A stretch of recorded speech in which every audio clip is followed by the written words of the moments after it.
Programme ਇੱਕ ਨਜ਼ਰ ਵਿੱਚ ਤੁਹਾਡਾ ਸਵਾਗਤ ਹੈ ਤੇ ਮੈਂ ਹਰਮਿੰਦਰ ਸਿੰਘ ਬਸਰਾ। ਅੱਜ ਇਸ ਪ੍ਰੋਗਰਾਮ ਦੇ ਵਿੱਚ ਸਾਡੇ ਨਾਲ ਵਿਸ਼ੇਸ਼ ਤੌਰ ਤੇ ਹਾਜ਼ਰ ਹੋਏ ਨੇ ਪੱਤਰਕਾਰ ਸਰਬਜੀਤ ਗਿੱਲ ਜੀ। ਸਵਾਗਤ ਹੈ ਜੀ। ਪਹਿਲਾਂ ਤਾਂ ਤੁਹਾਡਾ ਬਹੁਤ-ਬਹੁਤ ਧੰਨਵਾਦ ਜੀ। ਪਹਿਲਾਂ ਤਾਂ ਅਸੀਂ ਜਿਹੜੀ ਆ ਅੱਜ ਦੇ ਪ੍ਰੋਗਰਾਮ ਦੇ ਵਿੱਚ ਨਿਗਾਹ ਰੱਖਾਂਗੇ ਕਿ ਜੋ ਕੇਂਦਰ ਵੱਲੋਂ ਆਰਡੀਨੈਂਸ ਜਾਰੀ ਕੀਤੇ ਗਏ ਹਨ, ਬੇਸ਼ੱਕ ਉਹ ਕਿਸਾਨਾਂ ਨੂੰ ਲੈ ਕੇ ਹੋਵੇ ਜਾਂ ਹੋਰ ਹੋਵੇ, ਉਹਨਾਂ ਦੇ ਬਾਰੇ ਗੱਲ ਕਰਾਂਗੇ। ਕੋਵਿਡ-19 ਉਹਦੇ ਲਈ ਜਿਹੜੀ ਆ ਗੱਲ ਕੀਤੀ ਜਾਵੇਗੀ। ਮੈਡੀਕਲ ਕਾਲਜਸ ਦੇ ਵਿੱਚ ਜੋ ਫੀਸਾਂ ਵਧੀਆਂ ਨੇ ਉਹਦੇ ਬਾਰੇ ਗੱਲ ਕੀਤੀ ਹੈ ਤੇ ਹੋਰ ਵੀ ਬਹੁਤ ਸਾਰੇ ਮੁੱਦੇ ਜੋ ਅੱਜ ਦੇ ਦਿਨਾਂ ਵਿੱਚ ਚੱਲ ਰਹੇ ਨੇ ਉਹਨਾਂ ਉੱਤੇ ਅਸੀਂ ਪੂਰੀ ਇੱਕ ਨਜ਼ਰ ਜਿਹੜੀ ਆ ਉਹ ਰੱਖਾਂਗੇ। ਪਹਿਲਾਂ ਤਾਂ ਸਰਬਜੀਤ ਜੀ ਪਹਿਲਾਂ ਗੱਲ ਕਰਦੇ ਹਾਂ ਕਿ ਜੋ ਕਰੋਨਾ ਆ, ਪਹਿਲਾਂ ਇੰਡੀਆ ਦੇ ਵਿੱਚ ਕੇਸ ਆ ਰਹੇ ਸੀ। ਪਹਿਲਾਂ 500 ਰੋਜ਼ ਦਾ ਆਉਣਾ, 100 ਰੋਜ਼ ਦਾ ਆਉਣਾ, ਫਿਰ ਹੌਲੀ ਹੌਲੀ ਵੱਧਦਾ 1000, 2000, 5000, 7000 ਕਰਦਾ ਅੱਜ ਉਹ ਪੋਜੀਸ਼ਨ ਆ ਗਈ ਕਿ 9000 ਤੋਂ ਵੱਧ ਕੇਸ ਇੱਕ ਦਿਨ ਦੇ ਵਿੱਚ 24 ਘੰਟੇ ਦੇ ਵਿੱਚ ਆਉਣਾ ਜਿਹੜਾ ਆ ਉਹ ਸ਼ੁਰੂ ਹੋ ਗਿਆ ਆ। ਅਤੇ ਪੂਰੀ ਦੁਨੀਆ ਦੇ ਵਿੱਚ ਵੀ ਹਜੇ ਵੀ ਜਿਹੜੇ ਆ ਕੋਵਿਡ ਦੇ ਪੇਸ਼ੈਂਟ ਆ ਉਹ ਵੱਧਦੇ ਪਏ ਨੇ। ਬੇਸ਼ੱਕ ਅਲੱਗ-ਅਲੱਗ ਕੰਟਰੀਜ਼ ਵੱਲੋਂ ਦਾਅਵਾ ਕੀਤਾ ਜਾ ਰਿਹਾ ਹੈ ਵੈਕਸੀਨ ਬਣਾਉਣ ਦਾ। ਅਤੇ ਉਸ ਤੋਂ ਇਲਾਵਾ ਇੰਡੀਆ ਦੇ ਵਿੱਚ ਵੀ ਜਿਹੜੀਆਂ ਨੇ ਮੌਤਾਂ ਵੀ ਹੋ ਰਹੀਆਂ ਨੇ। ਪੰਜਾਬ ਦੀ ਗੱਲ ਕਰਦੇ ਹਾਂ, ਉੱਥੇ ਵੀ ਜਿਹੜੇ ਆ ਕੇਸ ਆ ਵੱਧਦੇ ਜਾ ਰਹੇ ਨੇ। ਲੋਕਡਾਊਨ ਤਕਰੀਬਨ ਉਹ ਖੁੱਲ੍ਹ ਚੁੱਕਾ ਆ। ਇਹ ਸਾਰੇ ਐਪੀਸੋਡ ਨੂੰ ਕਿੱਦਾਂ ਲੈਂਦੇ ਤੁਸੀਂ? ਬਸਰਾ ਜੀ, ਪੰਜਾਬ ਦੀ ਜਦੋਂ ਆਪਾਂ ਗੱਲ ਕਰਦੇ ਹਾਂ, ਪੰਜਾਬ ਦੇ ਵਿੱਚ ਜਿੰਨੇ ਕੁ ਰੋਜ਼ ਮਰੀਜ਼ ਆਉਂਦੇ ਆ ਉਨੇ ਕੁ ਠੀਕ ਹੋ ਕੇ ਘਰਾਂ ਨੂੰ ਜਾਂਦੇ ਆ। ਅਤੇ ਆਪਾਂ ਜੇ ਗ੍ਰਾਫ ਦੀ ਇਹਦੀ ਗੱਲ ਕਰੀਏ, ਗ੍ਰਾਫ ਜਿਹੜਾ ਉਹ ਬਿਲਕੁਲ ਸਟੇਬਲ ਹੈਗਾ, ਬਹੁਤਾ ਜ਼ਿਆਦਾ ਉੱਪਰ ਥੱਲੇ ਨਹੀਂ ਹੋ ਰਿਹਾ। ਇੰਡੀਆ ਦੇ ਵਿੱਚ ਜਦੋਂ ਅਸੀਂ ਝਾਤੀ ਮਾਰਦੇ ਹਾਂ ਤਾਂ ਉਦੋਂ ਜਿਹੜਾ ਗ੍ਰਾਫ ਆ ਹਾਲੇ ਵੀ ਮੂੰਹ ਤਾਂ ਨੂੰ ਚੱਕ ਕੇ ਖੜਾ। ਬਿਲਕੁਲ ਲਗਾਤਾਰ ਜਿਹੜਾ ਆ ਕਦੀ ਕਦਾਈ ਕਿਤੇ ਥੋੜ੍ਹਾ ਬਹੁਤ ਥੱਲੇ ਨੂੰ ਆਉਂਦਾ, ਨਹੀਂ ਤਾਂ ਉਹਦਾ ਮੂੰਹ ਜਿਹੜਾ ਤਾਂ ਨੂੰ ਆ। ਅਤੇ ਲਗਾਤਾਰ ਕੇਸ ਵੱਧਦੇ ਜਾ ਰਹੇ ਆ। ਕਮਿਊਨਿਟੀ ਸਪਰੈਡਿੰਗ ਜਿਹੜੀ ਆ ਉਹਦੀ ਗੱਲ ਹੋਈ ਸੀ ਵੀ ਉਹ ਸਟੇਜ ਜਿਹੜੀ ਇੱਕ ਬਣੇਗੀ। ਉਹ ਕੁਛ ਚਰਚਾ ਵੀ ਪਿਛਲੇ ਦਿਨਾਂ ਦੇ ਵਿੱਚ ਇਸ ਕਿਸਮ ਦੀ ਚੱਲੀ ਆ ਵੀ ਇਹ ਸਾਡੀ ਸਥਿਤੀ ਬਣ ਗਈ ਆ। ਪਰ ਇਹ ਸਥਿਤੀ ਜਿਹੜੀ ਆ ਵਾਕਈ ਲੱਗਦੀ ਆ ਵੀ ਇਸ ਪਾਸੇ ਵੱਲ ਨੂੰ ਕੰਮ ਤੁਰ ਪਿਆ। ਉਹ ਤੁਰਿਆ ਇਸ ਕਰਕੇ ਕਿਹਾ ਜਾ ਸਕਦਾ ਆ ਵੀ ਕੁਛ ਸ਼ਹਿਰ ਆ ਜਿਨ੍ਹਾਂ ਨੂੰ ਅਸੀਂ ਆਮ ਤੌਰ 'ਤੇ ਉੱਤੇ ਜਾਣਦੇ ਹਾਂ। ਉਹਨਾਂ ਸ਼ਹਿਰਾਂ ਦੇ ਵਿੱਚ ਜਿੱਦਾਂ ਮੁੰਬਈ ਆ, ਚੇਨਈ ਆ, ਜੈਪੁਰ, ਜੋਧਪੁਰ, ਗੁਰੂਗ੍ਰਾਮ, ਇੰਦੌਰ, ਆਗਰਾ, ਹੈਦਰਾਬਾਦ, ਨੈਨੀਤਾਲ, ਦੇਹਰਾਦੂਨ, ਦਿੱਲੀ ਵਰਗੇ ਜਿਹੜੇ ਸ਼ਹਿਰ ਆ ਜਿਨ੍ਹਾਂ ਨੂੰ ਅਕਸਰ ਅਸੀਂ ਮਤਲਬ ਆਬਾਦੀ ਦੇ ਪੱਖ ਤੋਂ, ਚਰਚਿਤ ਸ਼ਹਿਰਾਂ ਦੇ ਪੱਖ ਤੋਂ ਵੀ ਅਸੀਂ ਜਾਣਦੇ ਹਾਂ। ਇਹਨਾਂ ਸ਼ਹਿਰਾਂ ਦੇ ਵਿੱਚ ਕਾਫੀ ਜ਼ਿਆਦਾ ਜਿਹੜੇ ਆ ਪੇਸ਼ੈਂਟ ਜਿਹੜੇ ਆ ਰਹੇ ਨੇ। ਤੁਸੀਂ ਬਾਕੀ ਸਾਰੇ ਝਾਤੀ ਮਾਰ ਲਓ, ਸਟੇਟਾਂ ਦੇ ਜਿੰਨੇ ਜ਼ਿਲ੍ਹੇ ਹੈਗੇ ਆ ਉਹਨਾਂ ਜ਼ਿਲ੍ਹਿਆਂ ਦੇ ਵਿੱਚ ਬਾਕੀ ਸਾਰਾ ਕੁਝ ਠੀਕ ਠਾਕ ਲੱਗਦਾ। ਪਰ ਇਹ ਕੁਛ ਸੈਂਟਰ ਬਣ ਗਏ ਆ ਜਿੱਥੇ ਮਤਲਬ ਮਰੀਜ਼ ਜਿਹੜੇ ਲਗਾਤਾਰ ਜਿਹੜੇ ਆ ਰਹੇ ਆ। ਇਹਨਾਂ ਦੇ ਵਿੱਚ ਆਪਾਂ ਕਾਮਰੂਪ ਅਸਾਮ ਦੇ ਵਿੱਚ ਹੈ, ਕਾਸਾਰਾਗੋਡ ਕੇਰਲ ਦੇ ਵਿੱਚ ਦੋ ਕੁ ਇੱਦਾਂ ਦੇ ਜ਼ਿਲ੍ਹੇ ਹੈਗੇ ਆ ਜਿਹੜੇ ਅਸੀਂ ਅਕਸਰ ਕਦੇ ਸੁਣੇ ਨਹੀਂ। ਇਹ ਦੋ ਸ਼ਹਿਰ ਵੀ ਸ਼ਾਮਲ ਆ, ਦੋ ਮਤਲਬ ਜ਼ਿਲ੍ਹੇ ਜਿਹੜੇ ਸ਼ਾਮਲ ਆ। ਘੱਟ ਜਾਣੇ ਪਛਾਣੇ, ਬਾਕੀ ਸਾਰੇ ਜਾਣੇ ਪਛਾਣੇ ਆ। ਬਿਹਾਰ ਅਤੇ ਕਰਨਾਟਕ ਦੇ ਜਿਹੜੇ ਆ ਕਾਫੀ ਜ਼ਿਲ੍ਹੇ ਜਿਹੜੇ ਆ ਉਹ ਪ੍ਰਭਾਵਿਤ ਆ।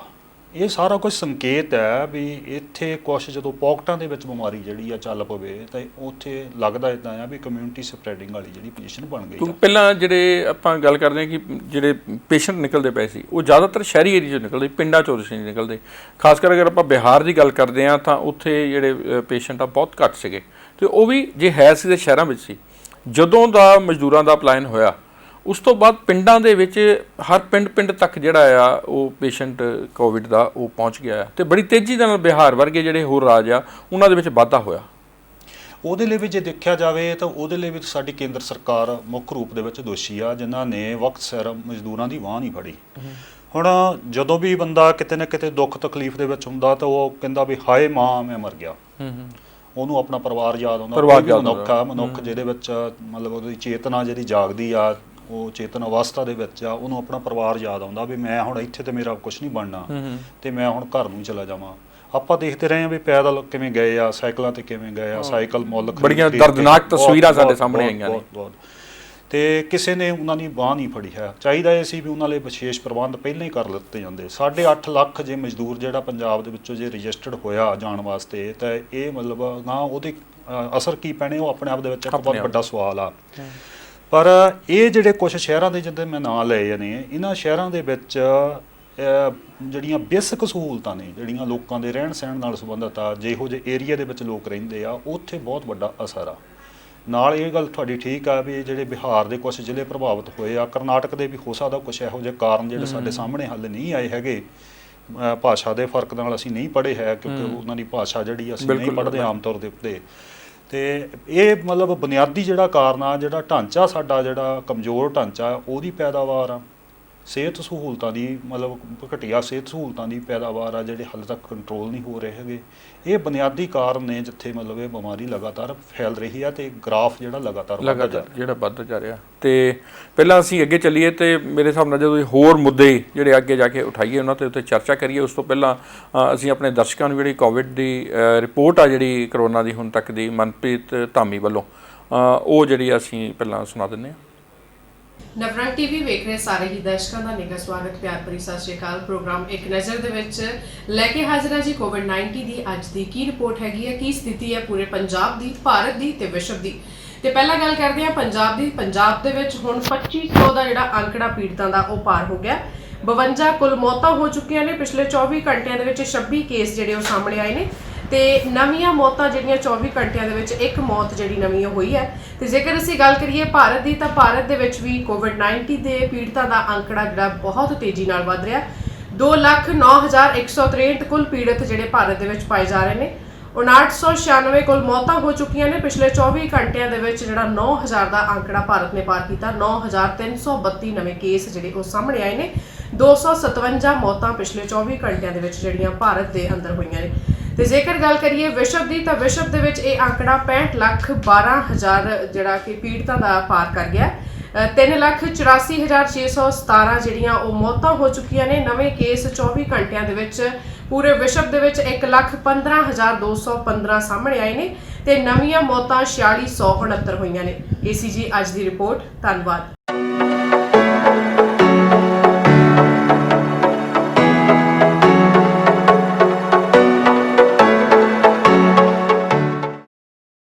ਮੁੜ ਤੋਂ ਸਵਾਗਤ ਹੈ ਤੁਹਾਡਾ। ਤੇ ਇਹ ਸੀ ਮਨਪ੍ਰੀਤ ਧਾਮੀ ਵੱਲੋਂ ਕੋਵਿਡ-19 ਦੀ ਜਿਹੜੀ ਆ ਅੱਜ ਦੀ ਰਿਪੋਰਟ ਆ, ਉਹਦੇ ਬਾਰੇ ਉਹਨਾਂ ਨੇ ਵਿਸਥਾਰ ਸਹਿਤ ਜਿਹੜੀ ਆ ਉਹ ਜਾਣਕਾਰੀ ਦਿੱਤੀ ਆ। ਤੇ ਜਦੋਂ ਆਪਾਂ ਪ੍ਰੋਗਰਾਮ ਨੂੰ ਅੱਗੇ ਲੈ ਕੇ ਚੱਲਦੇ ਹਾਂ ਤੇ ਸਰਬਜੀਤ ਜੀ, ਕੱਲ੍ਹ ਇੱਕ ਕੇਂਦਰ ਵੱਲੋਂ ਆਰਡੀਨੈਂਸ ਜਾਰੀ ਕੀਤੇ ਗਏ ਨੇ। ਉਸ ਆਰਡੀਨੈਂਸ ਨੂੰ ਤੁਸੀਂ ਜਿਹੜੇ ਆ ਬੇਸ਼ੱਕ ਕਿਸਾਨ ਕਿਹਾ ਜਾ ਰਿਹਾ ਕਿ ਜਿਹੜੀ ਮਰਜ਼ੀ ਸਟੇਟ ਵਿੱਚ ਜਾ ਕੇ ਆਪਣੀ ਫਸਲ ਆ ਪੂਰੇ ਇੰਡੀਆ ਵਿੱਚ ਜਿੱਥੇ ਮਰਜ਼ੀ ਵੇਚ ਸਕਦੇ ਨੇ, ਇਹਨਾਂ ਦਾ ਕਿਸਾਨਾਂ ਨੂੰ ਕਿੰਨਾ ਕੁ ਫਾਇਦਾ ਹੋਇਆ ਤੇ ਹੋਰ ਕੀ ਇਹਦੇ ਵਿੱਚ ਜਿਹੜੀਆਂ ਆ ਕਿਸਾਨੀ ਨੂੰ ਲੈ ਕੇ ਜਾਂ ਬਾਕੀ ਚੀਜ਼ਾਂ ਵਿੱਚ ਕੀ ਚੇਂਜਸ ਆਉਣਗੀਆਂ? ਬਸਰਾ ਜੀ, ਕੱਲ ਜਿਹੜਾ ਇੱਕ ਆਰਡੀਨੈਂਸ ਆਇਆ, ਇੱਕ ਨਹੀਂ ਬਲਕਿ 3 ਆਰਡੀਨੈਂਸ ਵੱਖ-ਵੱਖ ਤਰੀਕਿਆਂ ਦੇ ਨਾਲ ਪੇਸ਼ ਕੀਤੇ ਗਏ ਆ। ਉਹਨਾਂ ਆਰਡੀਨੈਂਸਾਂ ਦੇ ਵਿੱਚ ਮੁੱਖ ਰੂਪ ਦੇ ਵਿੱਚ ਕਿਹਾ ਗਿਆ ਵੀ ਤੁਸੀਂ ਜਿੱਥੇ ਮਰਜ਼ੀ ਵੇਚ ਲਓ। ਕਿਸਾਨ ਨੂੰ ਐਂ ਲੱਗਦਾ ਆ ਵੀ ਜਿਵੇਂ ਸਾਨੂੰ ਵੱਡੀ ਖੁੱਲ੍ਹ ਮਿਲ ਗਈ ਆ, ਅਸੀਂ ਜਿੱਥੇ ਮਰਜ਼ੀ ਆਪਣੀ ਫਸਲ ਜਾ ਕੇ ਵੇਚ ਲਈਏ। ਪਰ ਅਸਲ ਦੇ ਵਿੱਚ ਇੱਦਾਂ ਨਹੀਂ ਹੋਣਾ। ਸਾਰਾ ਮਾਰਕੀਟ ਦੇ ਹੱਥ ਦੇ ਵਿੱਚ ਹੋ ਜਾਣਾ। ਜਦੋਂ ਆਪਾਂ ਬਾਜ਼ਾਰ ਦੇ ਵਿੱਚੋਂ ਕੋਈ ਚੀਜ਼ ਲੈਣ ਜਾਂਦੇ ਹਾਂ ਬਾਜ਼ਾਰ ਦੇ ਵਿੱਚੋਂ, ਤਾਂ ਉਹਦੇ ਉੱਤੇ MRP ਲਿਖਿਆ ਹੁੰਦਾ ਆ, ਵੱਧ ਤੋਂ ਵੱਧ ਜਿਹੜਾ ਵੇਚ ਮੁੱਲ। ਇੱਕ ਹੁੰਦੀ ਆ ਘੱਟੋ ਘੱਟ ਜਿਹੜੀ ਆ ਸਪੋਰਟ ਦੀ ਪ੍ਰਾਈਸ ਇੱਕ ਸਰਕਾਰ ਤੈਅ ਕਰਦੀ ਆ ਵੀ ਤੁਸੀਂ ਜਦੋਂ ਵੇਚਣੀ ਆ ਅਸੀਂ ਤੁਹਾਨੂੰ ਘੱਟ ਤੋਂ ਘੱਟ ਇਸ ਗੱਲ ਦੀ ਸ਼ੋਰਟੀ ਦਿੰਦੇ ਆ। ਕਿਸਾਨ ਆਪਣੀ ਜਿਣਸ ਜਿਹੜੀ ਆ ਮੰਡੀ ਦੇ ਵਿੱਚ ਵੇਚਣ ਜਾਂਦਾ, ਉਹਨੂੰ ਘੱਟੋ ਘੱਟ ਇੱਕ ਯਕੀਨ ਦਿੱਤਾ ਜਾਂਦਾ ਹੈ ਵੀ ਤੈਨੂੰ ਘੱਟੋ ਘੱਟ ਤੇਰੀ ਆ ਪ੍ਰਾਈਸ ਘੱਟੋ ਘੱਟ ਸਮਰਥਨ ਮੁੱਲ ਇੰਨਾ ਮਿਲੇਗਾ। ਬਿਲਕੁਲ ਬਿਲਕੁਲ, ਜਿਹਨੂੰ ਪੰਜਾਬੀ ਦੇ ਵਿੱਚ ਘੱਟੋ ਘੱਟ ਸਮਰਥਨ ਮੁੱਲ ਕਹਿੰਦੇ ਆ। ਉਹ ਜਿਹੜਾ ਸਮਰਥਨ ਮੁੱਲ ਆ ਉਹ ਤੋਂ ਵੱਧ ਕੋਈ ਦੇ ਕੇ ਲੈ ਲਵੇ ਤਾਂ 100 ਹੀ ਲੈ ਲਵੇ। ਅਸੀਂ ਦੇਖਦੇ ਹਾਂ ਪਿਛਲੇ 5-10 ਸਾਲਾਂ ਦੇ ਵਿੱਚ, ਪਿਛਲਿਆਂ ਦੇ ਵਿੱਚ ਕਦੀ ਬਦਰੰਗ ਦੇ ਨਾਂ ਦੇ ਉੱਤੇ, ਕਦੀ ਦਾਣਾ ਛੋਟੇ ਦੇ ਨਾਂ ਦੇ ਉੱਤੇ, ਕਦੀ ਕਿਸੇ ਦੇ ਨਾਂ ਦੇ ਉੱਤੇ ਉਹਨਾਂ ਨੂੰ ਕਟੌਤੀ ਲਾਉਂਦੇ ਰਹੇ ਆ। ਬਿਲਕੁਲ, ਨਮੀ ਹੋ ਗਈ, ਆ ਹੋ ਗਿਆ, ਨਮੀ ਦੇ ਨਾਂ ਦੇ ਉੱਤੇ ਵੀ ਉਹਨਾਂ ਨੂੰ ਕੱਟ ਲੱਗਦਾ ਰਿਹਾ। ਤੇ ਕੱਟ ਇਸ ਢੰਗ ਨਾਲ ਲੱਗਦਾ ਆ ਵੀ ਕੁਆਂਟਲ ਦਾ 2 ਕਿਲੋ, ਕੁਆਂਟਲ ਦਾ 4 ਕਿਲੋ, 5 ਕਿਲੋ ਵੀ ਤੁਸੀਂ ਚੱਕ ਕੇ ਲੈ ਜਾਓ ਜਿਵੇਂ ਕਿਵੇਂ ਵੀ ਆ, ਤੇ ਇਹ ਮਤਲਬ ਲੈ ਜਾਓ। ਜੇ ਸਾਡੇ ਇਸ ਸਿਸਟਮ ਦੇ ਵਿੱਚ ਜਿਹੜਾ ਮੌਜੂਦਾ ਸਿਸਟਮ ਚੱਲਦਾ ਉਹਦੇ ਵਿੱਚ ਬੇਯਕੀਨੀ ਬਣੀ ਹੋਈ ਰਹੀ ਆ, ਤੇ ਜਦੋਂ ਸਾਰਾ ਕੁਝ ਮਾਰਕੀਟ ਦੇ ਹੱਥ ਹੋਣਾ ਸਾਰਾ ਕੁਝ, ਤੇ ਉਦੋਂ ਕਿਸਾਨਾਂ ਨਾਲ ਕੀ ਬੀਤਣੀ ਹੈ ਇਹ ਆਉਣ ਵਾਲਾ ਸਮਾਂ ਦੱਸੂਗਾ। ਹੁਣ ਉਹਦੇ ਵਿੱਚ ਜਿਹੜੇ ਆਰਡੀਨੈਂਸ ਜਾਰੀ ਕੀਤੇ ਉਹਦੇ ਵਿੱਚ ਕਿਹਾ ਗਿਆ ਵੀ ਇੱਕ ਦੇਸ਼ ਦੀ ਇੱਕ ਮੰਡੀ। ਬੜੀ ਖੁਸ਼ੀ ਲੱਗਦੀ ਆ ਕਿਸਾਨਾਂ ਨੂੰ ਵੀ ਅਸੀਂ ਆਪਣੀ ਫਸਲ ਜਿੱਥੇ ਮਰਜ਼ੀ ਵੇਚ ਲਵਾਂਗੇ। ਉੱਥੇ ਵੀ ਜਿੱਥੇ ਜਾ ਕੇ ਵੇਚਣੀ ਆ ਤਾਂ ਉਹਦਾ ਆਖਰ ਨੂੰ ਕੋਈ ਕਿਰਾਇਆ ਪੈਣਾ, ਕੋਈ ਕੁਛ ਭਾੜਾ ਪੈਣਾ, ਕੁਛ ਤਾਂ ਪਊਗਾ ਹੀ, ਉਹਦੇ ਖਰਚੇ ਪੈਣਗੇ। ਤੇ ਆਪਾਂ ਦੇਖਦੇ ਹਾਂ ਵੀ ਪਿਆਜ਼ਾਂ ਦਾ ਦੁਰਦਸ਼ਾ ਜਿਹੜੀ ਆ ਕੀ ਹੁੰਦੀ ਰਹੀ ਆ ਪਿਛਲੇ ਸਮੇਂ ਦੇ ਵਿੱਚ। ਪਿਆਜ਼ ਜਿਹੜੇ ਮਹਾਰਾਸ਼ਟਰ ਦੇ ਕਿਸਾਨ ਤੋਂ ਜਿਹੜੇ ਮਤਲਬ ਕਿਸਾਨ ਵੇਚਦਾ ਰਿਹਾ, ਉਹ ਜੇ ਰੁਪਈਏ 2 ਰੁਪਏ ਨੂੰ ਵੀ ਵੇਚਦਾ ਰਿਹਾ। ਇੱਥੋਂ ਤੱਕ ਵੀ ਕਈ ਵਾਰੀ ਮਾੜੀ ਹਾਲਤ ਹੁੰਦੀ ਰਹੀ ਆ ਵੀ ਉਹਦੀ ਬਾਰਦਾਨੇ ਦੀ ਕੀਮਤ ਜਾਂ ਉਹਦੀ ਜਿਹੜੀ ਆ ਕਿਰਾਏ ਦੀ ਕੀਮਤ, ਕਿਰਾਇਆ ਨਹੀਂ ਨਿਕਲਦਾ ਰਿਹਾ। ਤੇ ਵਪਾਰੀ ਜਿਹੜਾ ਆ ਸਟੋਰ ਕਰਕੇ ਅੱਗੋਂ ਮਹਿੰਗੇ ਭਾਅ ਤੇ ਵੇਚਦਾ ਰਿਹਾ। ਆਪਾਂ ਦੇਖਦੇ ਰਹੇ 100 ਰੁਪਏ ਕਿਲੋ, 150 ਰੁਪਏ ਕਿਲੋ, 2 ਰੁਪਏ ਦੀ ਚੀਜ਼ ਖਰੀਦੀ ਵੀ ਜਿਹੜੀ ਇਸ ਭਾਅ ਜਿਹੜੀ ਮਿਲਦੀ ਰਹੀ ਆ। ਹੁਣ ਇਹਨਾਂ ਨੇ ਇਹ ਗੱਲ ਕਹਿਤੀ ਆ ਵੀ ਜਿਹੜੇ ਆਲੂ, ਪਿਆਜ਼, ਤੇਲ ਬੀਜ, ਅਨਾਜ, ਇਹ ਜਿਹੜੇ ਸਮਾਨ ਆ ਇਹ ਤੇ ਤੁਸੀਂ ਸਟੋਰ ਕਰਕੇ ਰੱਖ ਸਕਦੇ ਆ। ਵਪਾਰੀ ਨੂੰ ਖੁੱਲ੍ਹ ਦਿੱਤੀ ਆ, ਵਪਾਰੀ ਨੂੰ ਖੁੱਲ੍ਹ ਦਿੱਤੀ ਆ, ਤੁਸੀਂ ਸਟੋਰ ਕਰਕੇ ਸਵਾਏ ਇਹਨਾਂ ਬਲੈਕ ਹੋਰ ਵਧੇਗੀ, ਸਵਾਏ ਐਮਰਜੈਂਸੀ, ਸਵਾਏ ਕੋਈ ਇਦਾਂ ਦਾ ਜਿੱਦਾਂ ਦਾ ਹੁਣ ਚੱਲਦਾ ਆ, ਇਹ ਇਦਾਂ ਦਾ ਕੋਈ ਦੌਰ ਆ ਜਾਏ ਫਿਰ ਸਰਕਾਰ ਦਖਲਅੰਦਾਜ਼ੀ ਕਰੇਗੀ, ਨਹੀਂ ਕਰੇਗੀ। ਅਬਾਨੀ ਵਰਗਾ ਸਾਡੇ ਕੋਲ ਕੋਈ ਮਾਲ ਖਰੀਦਣ ਵਾਸਤੇ, ਸਾਡੀ ਏਜੰਟਸ ਖਰੀਦਣ ਵਾਸਤੇ ਆ ਜਾਏ, ਉਸ ਆਰਡੀਨੈਂਸ ਦੇ ਵਿੱਚ ਇਹ ਕਹਿ ਦਿੱਤਾ ਗਿਆ ਵੀ ਜੇ ਤੁਹਾਨੂੰ ਕੋਈ ਪ੍ਰੋਬਲਮ ਲੱਗੇ ਤਾਂ ਤੁਸੀਂ ਲੋਕਲ ਲੈਵਲ ਦੇ ਉੱਤੇ ਸ਼ਿਕਾਇਤ ਕਰ ਸਕਦੇ ਹੋ, ਤੁਸੀਂ ਐਸਡੀਐਮ ਨੂੰ ਸ਼ਿਕਾਇਤ ਕਰ ਸਕਦੇ ਹੋ। ਤੁਸੀਂ ਮੈਨੂੰ ਇੱਕ ਗੱਲ ਦੱਸੋ ਵੀ ਐਸਡੀਐਮ ਨੂੰ ਸ਼ਿਕਾਇਤ ਕਿਸਾਨ ਕਰੇਗਾ, ਦੂਜੇ ਪਾਸੇ ਅਬਾਨੀ ਦਾ ਬੰਦਾ, ਤੇ ਸੁਣਵਾਈ ਨਹੀਂ ਹੋਈ, ਸੁਣਵਾਈ ਕਿਹੜੀ ਹੋਣੀ ਆ? ਸਰਕਾਰ ਹਿਲ ਜਾਂਦੀ ਬੁਰੀ ਦੀ ਬੁਰੀ। ਹਾਂ, 30 ਦਿਨ ਦਾ ਸਮਾਂ ਆ ਐਸਡੀਐਮ ਕੋਲ। ਉਹ ਜੇ ਕੋਈ ਰੇਟ ਦਾ ਕੋਈ ਫਰਕ ਪੈਂਦਾ ਆ, ਉਹਦੇ ਵਿੱਚ ਭਾਵੇਂ ਕਾਨੂੰਨੀ ਤੌਰ ਤੇ ਕਹਿ ਦਿੱਤਾ ਗਿਆ ਆ ਵੀ ਤੁਹਾਨੂੰ ਜੇ ਕਿਤੇ ਮੁਨਾਫਾ ਉਸ ਵਪਾਰੀ ਨੂੰ ਜ਼ਿਆਦਾ ਹੋ ਜਾਵੇ ਤੁਹਾਨੂੰ ਹਿੱਸਾ ਦੇ ਦੂਗਾ। ਕਿਹੜੇ ਵਪਾਰੀ ਨੇ ਹਿੱਸਾ ਦੇਣਾ? ਕਿਸਾਨ ਕੋਈ ਨਹੀਂ ਦਿੰਦਾ। ਕਿਸਾਨ ਤੇ ਪਹਿਲੇ ਲੁੱਟਿਆ ਪੁੱਟਿਆ ਜਾਂਦਾ ਆ ਤੇ ਉਹਨੂੰ ਕਿਸੇ ਨੇ ਕੁਝ ਨਹੀਂ ਦੇਣਾ ਹੈਗਾ। ਇਹ ਕਹਿਣ ਦੀਆਂ ਗੱਲਾਂ ਵੀ ਐਸਡੀਐਮ ਸੁਣਵਾਈ ਕਰੂਗਾ, ਐਸਡੀਐਮ ਸੁਣਵਾਈ 30 ਦਿਨ ਦੇ ਅੰਦਰ ਨਾ ਕਰੇ ਤਾਂ ਕਲੈਕਟਰ ਕੋਲ ਤੁਸੀਂ ਜਾ ਸਕਦੇ ਹੋ। ਕਿਹੜਾ ਕਿਸਾਨ ਆ ਜਿਹੜਾ ਆਪਣੇ ਰੇਟ ਲੈਣ ਵਾਸਤੇ ਕਲੈਕਟਰ ਕੋਲ ਜਾਂਦਾ? ਕਿਸਾਨ ਤੇ ਵਿਚਾਰਾ ਇਹ ਹੁੰਦਾ ਵੀ ਮੰਡੀ ਸੁੱਟਣ ਜਾਂਦਾ ਆ, ਜਿਹੜਾ ਸ਼ਬਦ ਪਿੰਡਾਂ ਦੇ ਵਿੱਚ ਇਹ ਕਿਹਾ ਜਾਂਦਾ ਕਣਕ ਸੁੱਟਿਆ ਹੀ ਹੈ, ਝੋਨਾ ਸੁੱਟਿਆ ਹੀ ਹੈ। ਬਿਲਕੁਲ ਸੁੱਟਣ ਜਾਂਦਾ, ਵੇਚਣ ਤੇ ਜਾਂਦਾ ਹੀ ਨਹੀਂ ਹੈਗਾ ਕਿਸਾਨ। ਤੇ ਕਿਹਦੇ ਕੋਲ ਜ਼ਰੂਰਤ ਆ? ਅਸਲੀਅਤ ਇਹ ਆ ਵੀ ਅਬਾਨੀ ਗਰੁੱਪ ਨੇ ਸਾਈਲੋ ਉਸਾਰੇ ਹੋਏ ਆ ਪੰਜਾਬ ਦੇ ਵਿੱਚ ਵੀ, ਜਿਹੜੇ ਸਟੋਰ ਕਰਨ ਵਾਸਤੇ ਜਿਹੜੇ ਬਣਾਏ ਹੋਏ ਆ ਉਹ ਪਹਿਲਾਂ ਹੀ ਉਸਾਰ ਕੇ ਬੈਠੇ ਆ। ਉਹਨਾਂ ਨੇ ਲਗਾਤਾਰ ਉਸਾਰਨੇ ਆ, ਹੋਰ ਉਹਨਾਂ ਨੇ ਮੰਡੀਆਂ ਦੇ ਵਿੱਚ ਜਾਣਾ ਆ, ਬਰਾਬਰ ਸਰਕਾਰੀ ਖਰੀਦ ਦੇ ਬਰਾਬਰ ਬੈਠ ਕੇ ਉਹਨਾਂ ਨੇ ਆਪਣੀ ਖਰੀਦ ਕਰਨੀ ਆ। ਉਹ ਜਿਸ ਭਾਅ ਮਰਜ਼ੀ ਕਰਨ ਨਾ ਕਰਨ। ਦੂਜੀ ਗੱਲ, ਅਸੀਂ ਪਿਛਲੇ ਸਮੇਂ ਦਾ ਤਜਰਬਾ ਵੀ ਅਸੀਂ ਸਾਂਝਾ ਕਰੀਏ। ਇੱਕ ਕੰਪਨੀ ਆ, ਨਾਂ ਨਹੀਂ ਲੈਣਾ ਚਾਹੀਦਾ ਹਾਲੇ, ਉਸ ਕੰਪਨੀ ਨੇ ਟਮਾਟਰਾਂ ਦੀ ਗੱਲ ਕੀਤੀ ਵੀ ਟਮਾਟਰ ਜਿਹੜੇ ਆ ਉਹ ਮਤਲਬ ਲੋਕਾਂ ਨਾਲ ਗੱਲ ਕਰ ਲਈ ਵੀ ਟਮਾਟਰ ਤੁਸੀਂ ਉਗਾਓ ਤੇ ਅਸੀਂ ਉਹਦੀ ਸੌਸ ਬਣਾਉਣੀ ਆ, ਜੋ ਕੁਝ ਵੀ ਬਣਾਉਣਾ। ਆਲੂ ਤੁਸੀਂ ਸਾਡੇ ਇਸ ਦੇ ਖਰੀਦ ਵਿੱਚ ਮਤਲਬ ਉਗਾਓ ਤੁਸੀਂ, ਅਸੀਂ ਉਹਦੇ ਚਿਪਸ ਬਣਾਵਾਂਗੇ ਜਾਂ ਕੁਝ ਬਣਾਵਾਂਗੇ, ਜੋ ਕੁਝ ਵੀ ਬਣਾਉਣਾ। ਤੇ ਉਹਨਾਂ ਦਾ ਹਸ਼ਰ ਕੀ ਉਹਨਾਂ ਕਿਸਾਨਾਂ ਦਾ ਹੁੰਦਾ ਰਿਹਾ ਅਸੀਂ ਮਤਲਬ ਜਾਣਦੇ ਹਾਂ। ਤੇ ਗਾਂ ਜਦੋਂ ਮੰਡੀ ਦੀ ਖੁੱਲ੍ਹ ਹੋ ਗਈ ਤਾਂ ਫਿਰ ਉਹ ਸਾਡਾ ਬਣਨਾ ਜੁੜਨਾ ਕੀ ਆ, ਇਹ ਮਤਲਬ ਸਾਰਾ ਕੁਝ ਸਾਡੇ ਸਾਹਮਣੇ ਆ। ਇਸ ਕਿਸਮ ਦੇ ਜਿਹੜੇ ਹਾਲਾਤ ਜਿਹੜੇ ਆ ਉਹ ਦੇ ਵਿੱਚ ਇਸ ਕਾਨੂੰਨ ਦੇ ਆਉਣ ਦੇ ਨਾਲ ਬਣ ਜਾਣੇ ਆ ਤੇ ਕਿਸਾਨੀ ਜਿਹੜੀ ਆ ਹੋਰ ਜ਼ਿਆਦਾ ਸੰਕਟ 'ਚ ਜਾਣੀ ਆ। ਖੁਦਕੁਸ਼ੀਆਂ ਪਹਿਲਾਂ ਨਾਲੋਂ ਵਧਣਗੀਆਂ। ਇਸ ਗੱਲ ਤੋਂ ਭੱਜਿਆ ਨਹੀਂ ਜਾ ਸਕਦਾ। ਇੱਕ ਨਾ ਗੱਲ ਕਰਦੇ ਨੇ ਕਿ ਸਾਡੇ, ਮੈਂ ਖੁਦ ਦੀ ਜਿਹੜੀ ਦੇਖਣ ਦੀ ਗੱਲ ਕਰਦਾ ਕਿ ਯੂਪੀ ਦੇ ਵਿੱਚ ਸਾਡੇ ਫਾਰਮ ਹਾਊਸ ਨੇ ਰਿਸ਼ਤੇਦਾਰਾਂ ਦੇ, ਉੱਥੋਂ ਗੱਲ ਕਰਦੇ ਹੁੰਦੇ ਕਿ ਪੰਜਾਬ ਦੇ ਵਿੱਚ ਜਿਹੜੀ ਆ ਫਸਲ ਆ ਉਹ ਸਰਕਾਰਾਂ ਵੱਲੋਂ ਚੱਕੀ ਜਾਂਦੀ ਆ, ਜੋ ਵੀ ਹੋਵੇ, ਭਾਵੇਂ ਰੋ ਕੇ ਚੱਕਣ ਭਾਵੇਂ ਹੱਸ ਕੇ ਚੱਕਣ, ਭਾਵੇਂ ਕਣਕ ਹੋਵੇ ਜਾਂ ਝੋਨਾ ਹੋਵੇ। ਖਾਸ ਕਰ ਮੈਂ 2 ਫਸਲਾਂ ਦੀ ਗੱਲ ਕਰਦਾ। ਇਹ ਦੋਨੇ ਹੀ ਫਸਲਾਂ ਜਿਹੜੀਆਂ ਨੇ ਇਹ ਸਰਕਾਰ ਵੱਲੋਂ ਚੱਕੀਆਂ ਜਾਂਦੀਆਂ, ਜੋ ਵੀ ਮੌਜੂਦਾ ਸਰਕਾਰ ਹੋਵੇ, ਸੈਂਟਰ ਸਰਕਾਰ ਵੱਲੋਂ ਉਹਦਾ ਰੇਟ ਜਿਹੜਾ ਆ ਉਹ ਤੈਅ ਕੀਤਾ ਜਾਂਦਾ। ਉਹਨਾਂ ਦਾ ਕਹਿਣਾ ਸੀ ਕਿ ਇੱਥੇ ਸਾਡੇ ਅਗਰ ਆਪਾਂ ਯੂਪੀ ਦੀ ਗੱਲ ਕਰੀਏ, ਉੱਥੇ ਵਪਾਰੀ ਚੱਕਦਾ ਆ, ਘਰੋਂ ਆ ਕੇ ਵੀ ਚੱਕਦਾ ਆ, ਲੇਕਿਨ ਜੋ ਰੇਟ ਸਰਕਾਰੀ ਆ ਉਸ ਤੋਂ ਘੱਟ ਰੇਟ ਦਿੱਤਾ ਜਾਂਦਾ ਉਹਨੂੰ, ਤੇ ਉਹਦੇ ਵਿੱਚੋਂ ਨਾਲ ਦੀ ਨਾਲ ਜਿਹੜੀ ਕਾਟ ਆ ਉਹ ਬੜੇ ਭਾਰੇ ਲੈਵਲ ਦੇ ਉੱਤੇ ਕੀਤੀ ਜਾਂਦੀ। ਉਹਨਾਂ ਦਾ ਕਹਿਣਾ ਸੀ ਕਿ ਜੇ ਸਾਨੂੰ ਕੋਈ ਇੱਦਾਂ ਦੀ ਖੁੱਲ੍ਹ ਮਿਲ ਜਾਵੇ ਤਾਂ ਅਸੀਂ ਆਪਣੀ ਫਸਲ ਪੰਜਾਬ ਜਾ ਕੇ ਵੇਚਣੀ ਸ਼ੁਰੂ ਕਰ ਦਈਏ। ਸਾਡੀ ਮਹਿੰਗੀ ਵਿਕਦੀ ਆ ਕਿਉਂਕਿ ਉੱਥੇ ਜੋ ਸਮਰਥਨ ਮੁੱਲ ਮਿਲਦਾ ਸਾਨੂੰ ਮਹਿੰਗਾ ਮਿਲ ਜਾਂਦਾ। ਸਾਡਾ ਯੂਪੀ ਦੇ ਵਿੱਚ ਉਹੀ ਚੀਜ਼ ਜਿਹੜੀ ਆ ਸਾਨੂੰ ਜਿਹੜੀ 75 ਪੈਸੇ ਦੀ ਵਿਕਦੀ ਆ ਉੱਥੇ 1 ਰੁਪਏ ਦੀ ਪੰਜਾਬ ਦੇ ਵਿੱਚ ਵਿਕ ਜਾਂਦੀ ਆ। ਤੇ ਇਹ ਵੀ ਤਾਂ ਹੋ ਸਕਦਾ ਹੈ ਕਿ ਉੱਧਰਲੀ ਸਾਰੀ ਫਸਲ ਜਦੋਂ ਇੱਦਾਂ ਦਾ ਹੋ ਜਾਵੇ ਇੱਥੇ ਆਉਣ ਲੱਗ ਪਵੇ, ਜਾਂ ਇੱਥੋਂ ਸਰਕਾਰ ਚੱਕਣੀ ਬੰਦ ਕਰ ਦੇਗੀ। ਬਸਰਾ ਜੀ, ਇਹ ਜਿਹੜਾ ਨਵਾਂ ਕਾਨੂੰਨ ਆ ਉਹਦੇ ਵਿੱਚ ਐਫਸੀਆਈ ਨੇ ਖਰੀਦ ਕਰਨੀ ਆ। ਜਿਹੜੀ ਐਫਸੀਆਈ ਬਹੁਤ ਵੱਡੀ ਏਜੰਸੀ ਆ, ਬਾਕੀ ਪੰਜਾਬ ਦੀਆਂ ਏਜੰਸੀਆਂ ਵੀ ਖਰੀਦ ਕਰਦੀਆਂ ਫਸਲਾਂ ਜਿਹੜੀਆਂ ਏਜੰਟਸਾਂ ਨੂੰ, ਤੇ ਜਿਹੜੀ ਐਫਸੀਆਈ ਖਰੀਦ ਕਰਦੀ ਆ ਸਿਰਫ ਤੇ ਸਿਰਫ ਓਨੀ ਕੁ ਖਰੀਦ ਕਰੇਗੀ ਜਿੰਨੀ ਕਿ ਇਹਨਾਂ ਨੂੰ ਜਿਹੜੀ ਸਰਕਾਰੀ ਸਪਲਾਈ ਕੋਈ ਦੇਣੀ ਹੁੰਦੀ ਹੈ। ਇਹਨਾਂ ਨੇ ਜਿਹੜੀ ਆ ਫੂਡ ਸਿਕਿਉਰਿਟੀ ਐਕਟ ਵਾਸਤੇ ਜਾਂ ਕੁਛ ਇਹਨਾਂ ਨੂੰ ਚਾਹੀਦਾ ਮਟੀਰੀਅਲ, ਜਾਂ ਜਿਹੜੀ ਇਹਨਾਂ ਨੇ ਕੋਈ ਫ੍ਰੀ 2 ਰੁਪਏ ਕਿਲੋ ਦੇ ਹਿਸਾਬ ਦੇ ਨਾਲ ਜਿੰਨਾ ਕੋਈ ਕੁਛ ਇਹਨਾਂ ਨੇ ਰਾਸ਼ਨ ਵੰਡਣਾ ਓਨੀ ਕੁ ਖਰੀਦ ਕਰਿਆ ਕਰਨਗੇ। ਤੇ ਉਹ ਕੋਈ ਮਤਲਬ ਨਹੀਂ ਹੈ ਵਪਾਰੀ ਤਾਂ ਜੇ ਅਬਾਨੀ ਨੇ ਖਰੀਦਣੀ ਆ, ਅਬਾਨੀ ਜਾ ਕੇ ਉੱਥੇ ਖਰੀਦੇਗਾ, ਅਬਾਨੀ ਜਾ ਕੇ ਇੱਥੇ ਖਰੀਦੇਗਾ, ਉੱਥੇ ਦਾ ਕਿਸਾਨ ਇੱਥੇ ਆ ਕਿਉਂ ਵੇਚੇਗਾ ਕਿ ਉਹਨਾਂ ਚਿਰ ਦੀ ਸਾਡੀ ਗਰੰਟੀ ਆ ਜਿੰਨਾ ਚਿਰ ਸਾਡੀ ਖਰੀਦ ਏਜੰਸੀ ਜਿਹੜੀ ਆ ਘੱਟ ਤੋਂ ਘੱਟ ਰੇਟ ਦੇ ਨਾਲ। ਸਾਡੇ ਕੋਲ ਕਾਲਰ ਜਿਹੜੇ, ਹਾਂਜੀ ਹੈਲੋ, ਹਾਂਜੀ ਸਤਿ ਸ਼੍ਰੀ ਅਕਾਲ ਜੀ, ਕੌਣ ਬੋਲ ਰਿਹਾ ਜੀ? ਸਰਪੰਚ ਸਿੰਘ ਕੁਲਾਰ। ਹਾਂਜੀ ਕੁਲਾਰ ਸਾਹਿਬ ਕੀ ਹਾਲ ਹੈ ਜੀ? ਠੀਕ ਹੈ, ਠੀਕ ਮਿਹਰਬਾਨੀ। ਕੁਲਾਰ ਸਾਹਿਬ, ਤੁਸੀਂ ਇੱਕ ਆੜ੍ਹਤੀ ਦੇ ਕਿੱਤੇ ਨਾਲ ਵੀ ਜੁੜੇ ਹੋ, ਕਿਸਾਨ ਵੀ ਹੋ ਤੇ ਇੱਕ ਸਿਆਸੀ ਲੀਡਰ ਵੀ ਹੋ, ਤੇ ਇਸ ਟਾਈਮ ਜੋ ਇੱਕ ਆਰਡੀਨੈਂਸ ਕੱਲ੍ਹ ਜਾਰੀ ਹੋਇਆ ਆ ਕਿ ਕਿਸਾਨ ਜਿਹੜਾ ਆ ਆਪਣੀ ਫਸਲ ਜਿਹੜੀ ਇੱਕ ਮੰਡੀ ਪੂਰੀ ਇੰਡੀਆ ਦੀ ਕਿਹਾ ਜਾਂਦਾ ਕਿ ਆਪਣੀ ਫਸਲ ਪੂਰੀ ਇੰਡੀਆ ਦੇ ਵਿੱਚ ਜਿੱਥੇ ਮਰਜ਼ੀ ਜਾ ਕੇ ਵੇਚ ਸਕਦਾ, ਇਹਨੂੰ ਤੁਸੀਂ ਕਿਸ ਤਰ੍ਹਾਂ ਲੈਂਦੇ ਹੋ? ਦੇਖੋ ਜੀ, ਇਹ ਬੜਾ ਖਾਸ ਤੌਰ ਤੇ ਛੋਟੇ ਕਿਸਾਨਾਂ ਦਾ ਤਾਂ ਬਿਲਕੁਲ ਉਹ ਤਾਂ ਜਿੱਦਾਂ ਕਹਿੰਦੇ ਨੁਕਸਾਨ ਹੋਣਾ ਪਿਆ ਹੋਵੇਗਾ, ਕਿਉਂਕਿ ਮਾਰਕੀਟ ਜਿਹੜੀ ਹੈ ਤਾਂ ਕਾਰਪੋਰੇਟ ਘਰਾਣੇ ਨੇ ਕੰਮ ਇਸ ਤਰ੍ਹਾਂ ਕਰਨਾ ਹੈਗਾ।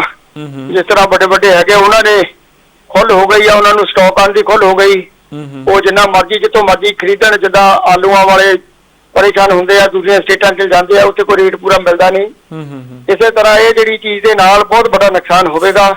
ਔਰ ਪੰਜਾਬ ਦੀ ਕਿਸਾਨੀ ਜਿਹੜੀ ਆ ਔਰ ਖੇਤੀਬਾੜੀ ਤੇ ਸਾਡੀ ਨਿਰਭਰ ਹੈਗਾ, ਪੇਂਡੂ ਏਰੀਆ ਸਾਡਾ, ਉਹ ਤਾਂ ਲਗਭਗ ਖਤਮ ਹੋ ਜਾਵੇਗਾ, ਕਿਉਂਕਿ ਉਹਨਾਂ ਨੂੰ ਕਿਤੇ ਮਾਰਕੀਟ ਦਾ ਦੂਸਰੀ ਦਾ ਹੁੰਦਾ ਨਹੀਂ। ਇਹ ਤਾਂ ਸਿਰਫ ਮਿਨੀਮਮ ਐਕਸਪੋਰਟ ਪ੍ਰਾਈਸ ਹੁੰਦੀ ਆ। ਚਲੋ ਲੋਕਲ ਹੁੰਦਾ, ਹਰੇਕ ਨੂੰ ਪਤਾ ਵੀ ਮੇਰੀ ਤੇ ਸਮਾਨ ਇੰਨੇ ਨੂੰ ਵਿਕ ਜਾਣਾ, ਤੇ ਉਹਦੇ ਨਾਲ ਬੜਾ ਨੁਕਸਾਨ ਹੋਵੇਗਾ ਆਉਣ ਵਾਲੇ ਸਮੇਂ ਦੇ ਵਿੱਚ। ਉਹੀ ਵੱਡੇ ਘਰਾਣਿਆਂ ਨੇ ਸਟਾਕ ਕਰਕੇ ਉਹਨਾਂ ਨੇ ਬੈਨੀਫਿਟ ਸਾਰਾ ਲੈਣਾ। ਔਰ ਜਿਸ ਤਰ੍ਹਾਂ ਹੁਣ ਆਵਾ ਸਬਜ਼ੀ ਮੰਡੀ ਵਿੱਚ ਆ, ਇਹਨੂੰ ਰੇਟ ਜ਼ਿਮੀਦਾਰ ਨੂੰ ਜਿਹੜੀ 5 ਰੁਪਏ ਤੋਂ ਲੈਂਦੇ ਆ, ਉਹ ਮਰੇ 20 ਰੁਪਏ ਦੇ 25 ਰੁਪਏ ਦੇ ਕਿਲੋ ਵੇਚਦੇ ਆ। ਉਹ ਸਾਰਾ ਲਾਸ ਜਿਹੜਾ ਜ਼ਿਮੀਦਾਰ ਨੂੰ ਹੋਵੇਗਾ।